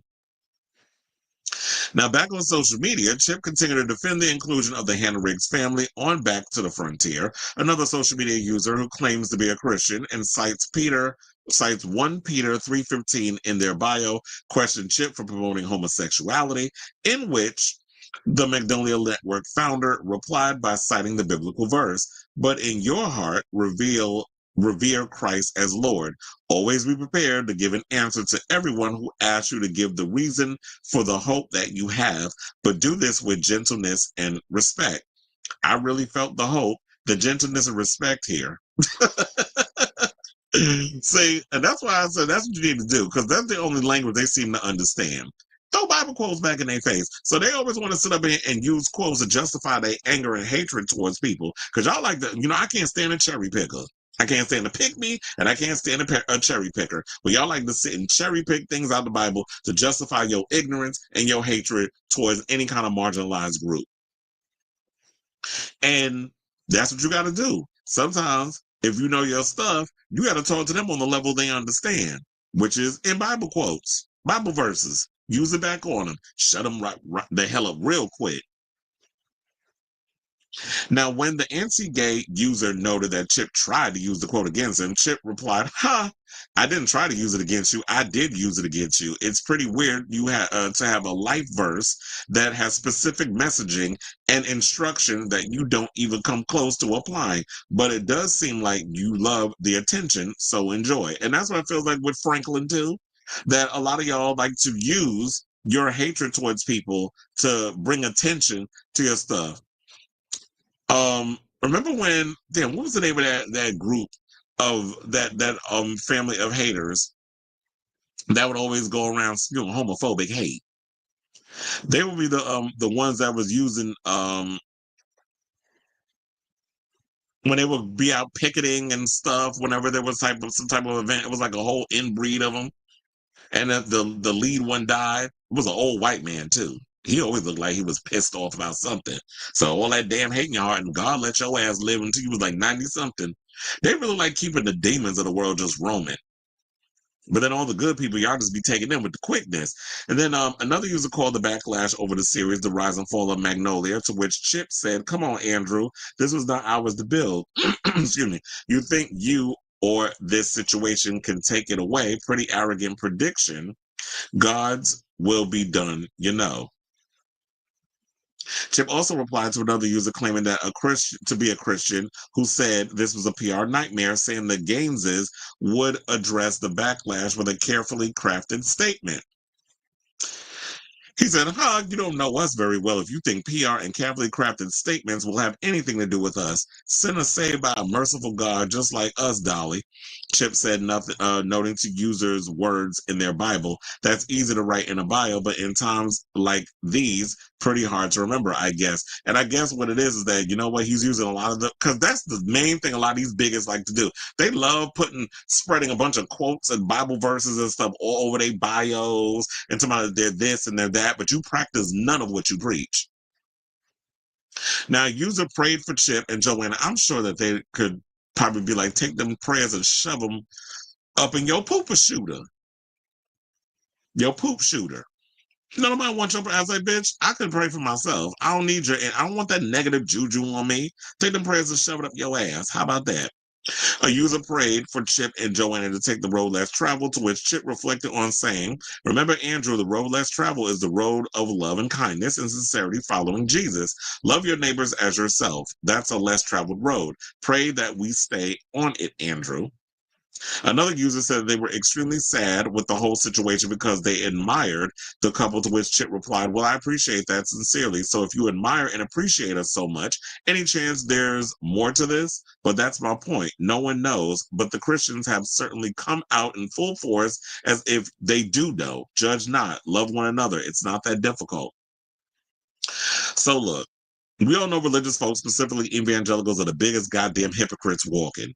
They will quote you down with phrases from a book of fairy tales that has been changed more times than an average person changes their drawers in order to justify their hate towards others, but they never practice what they preach.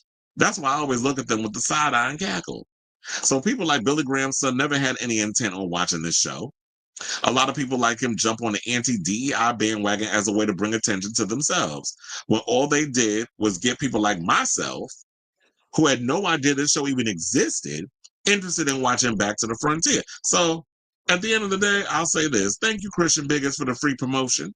And Gaineses, you need to thank them for the free promotion, because I feel like this will bring more attention to your show. Because like I said, I didn't even know it existed. But then we had hold on, let me change that. So we had Roro was like, Back to the Frontier is so good. The gay dads and sons are spoiled as fuck though. And it said the dads and the children all look, no comment. But yeah, you know how after a while it's like, yeah, it's giving cult with the, you know, y'all dress the kids alike, like a lot of y'all, and it is always weird to me. You know, I love my same-sex families and stuff. Y'all want to raise them that way. But then a lot of times when y'all try to, it always feels like to me with when you're of the homosexual persuasion and you have kids and things of that nature, how it kind of gives, that you're trying to be like you're trying to conform to heteronormative ideals. Because it's like when you look at the picture up close, it's kind of given that. Whereas like the fathers have on, like they all have on the collared shirt. They all look like they're pod people, like something out of what was that movie with Harry Styles and Florence Pugh? Like it's definitely given that. Or very body snatchers, very Stepford wife. Except none of them are the wife. They both have penises. So, you know, the parents. So it's giving very much that, where it's like y'all trying to be like, oh, see, look, yeah, we may be homosexual, but we're not like those homosexuals over there. Like we're like normal and things. So don't flip out on us in a way. But I guess, you know, the way they look at it is like they don't care whether or not if you're non-threatening, whatever the case is. The fact that you have a same-sex couple on TV with children, that to me to them is a problem, because this is how the evangelicals are. But I'm like, why are people so concerned with who people sleep with? I just don't understand that to this day. Because, and y'all want to sit and quote Bible verses, but we all know 9 times out of 10, a lot of y'all be on the low hunching people of the same sex. And I think what it is y'all just mad because these people out here living their truth and you don't have the cojones to do so. So I say all this to say, what do you guys think of this story? There's this story actually piqued your interest and made you want to actually check this show out. Because, like I said, I had no idea the show existed or that even there was a gay couple on it. But now that there was all this controversy, I'm kind of curious to see how these people want to live without a cell phone and stuff. Because remember, once upon a time, my generation, we didn't have cell phones. So shoot, I might actually want to try that. I'll probably lose my damn mind for going, without my phone or technology. But we've done it before. So let me know what you guys think of this story in the comments down below.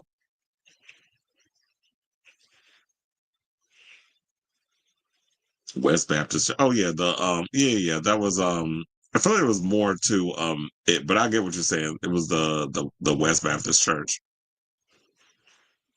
Preparatory wasp attire. I like the style, but they definitely not like heterosexuals.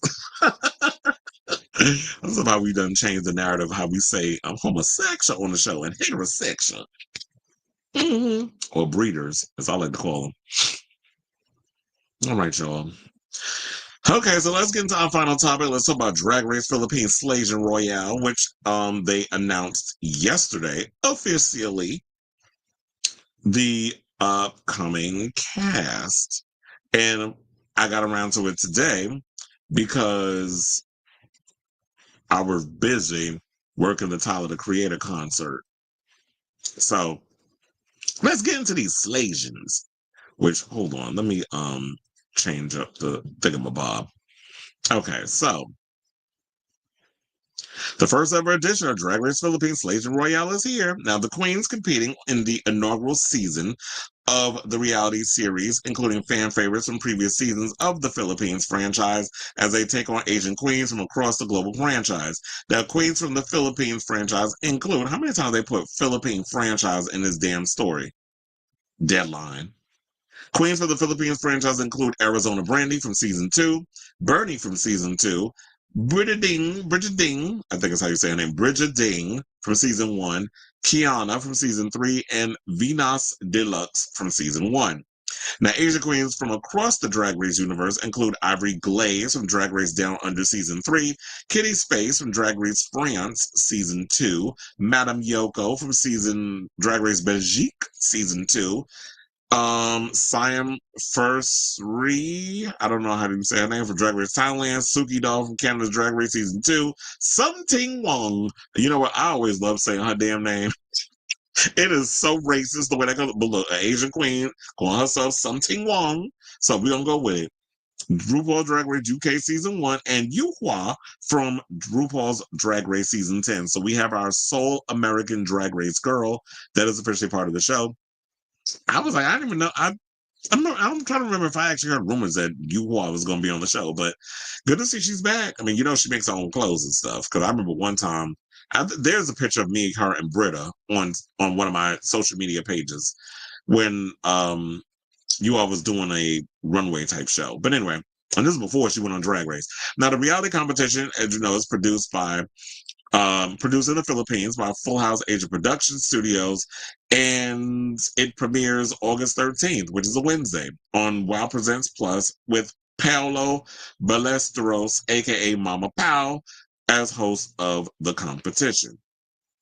So, if you care enough, you can definitely check out the Slaysian Royale Beat the Queens. You can also see the trailer and stuff over on YouTube, or you can pretty much go over to my website and check it out if you care. But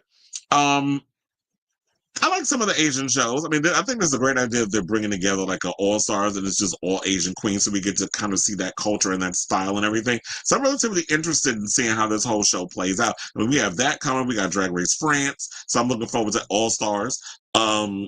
So it's been a minute since we got like an original an original Drag Race type show on Wow Presents Plus. But I ask you all this: are y'all kind of getting Drag Race fatigue at this point? Because in 2 days, we have the finale, which is rumored to. Well, I don't want to go and spoil what the rumor is, as I did in my last thing. But are people feel like a Drag Race fatigue at this point, or is it just like, you know what, y'all just love seeing drag queens perform and things of that nature, so we just keep it going? I think I'm kind of like tired of seeing RuPaul. I need a break from her. So, I'm looking forward to unless UK comes around because I do love UK, and that seemed like the time that she's actually alert when that show is when that season is up. It's like she's bored with the American queens, but she's more excited for the British queens than the American queens. And so, yeah, I'm definitely checking this out because I will admit I have not really been that invested in a lot of the Asian shows. Like Drag Race Thailand, I haven't really been that invested in. Drag Race Philippines, I wasn't really that invested in. I kind of wish I was, especially when Jiggly was on there. But now it's like when Jiggly passed, I never really got as invested in it as I wanted. So congratulations to all you queens and stuff that made it on Drag Race Philippines Slaysian Royale. So I ask all of you, what do you guys think of this story? You excited to check out Slaysian Royale when it airs next month on Wow Presents Plus for those of you who live in the US. Those outside, they have their own specific channel that you can watch it on. So let me know what you guys think of this story in the comments down below. The cast is definitely a bit disappointing, but I hope the Latino Royale cast is better. Yuhua was the first American queen to be asked for an international season without being on an All Stars prior. Yeah, because I don't think she's ever done All Stars. But wait, they're doing a Latino Royale season? How did I not hear about that? They said I'm not getting drag fatigue because there haven't been any international franchises this year. Britta was being read for leaving a goofy comment on Instagram. Wait, what did she write? I didn't even know that. Wait, she talked about she made a comment about the Slaysian Royale thing. Hold on. Do I need to go to, what is it, on World of Wonder? They said, Jasmine Crockett said Republicans are targeting, now they're coming after the Black and Latino voters. Says they've been doing that. Where you been? Hold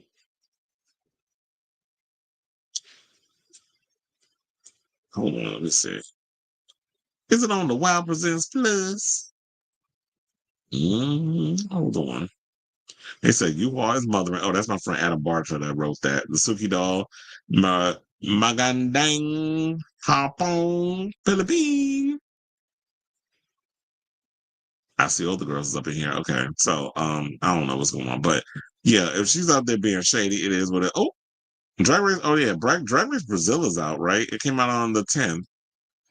I don't think I cared enough about that franchise though, so it is what it is. But where you say, oh yeah, well yeah, that is true. So maybe you're not getting fatigue because that really hasn't been any international franchises. We've been bombarded way more by the American stuff because it was like once the regular season aired, season what was it, 18? 17? No, season 17. When that aired, it was like maybe 3 weeks later we got All Stars. So yeah, we've been bombarded by the American version so much, we really haven't gotten any of the international stuff. Maybe they've all been filming simultaneously and then they'll all just come out, spread out in the next couple of months.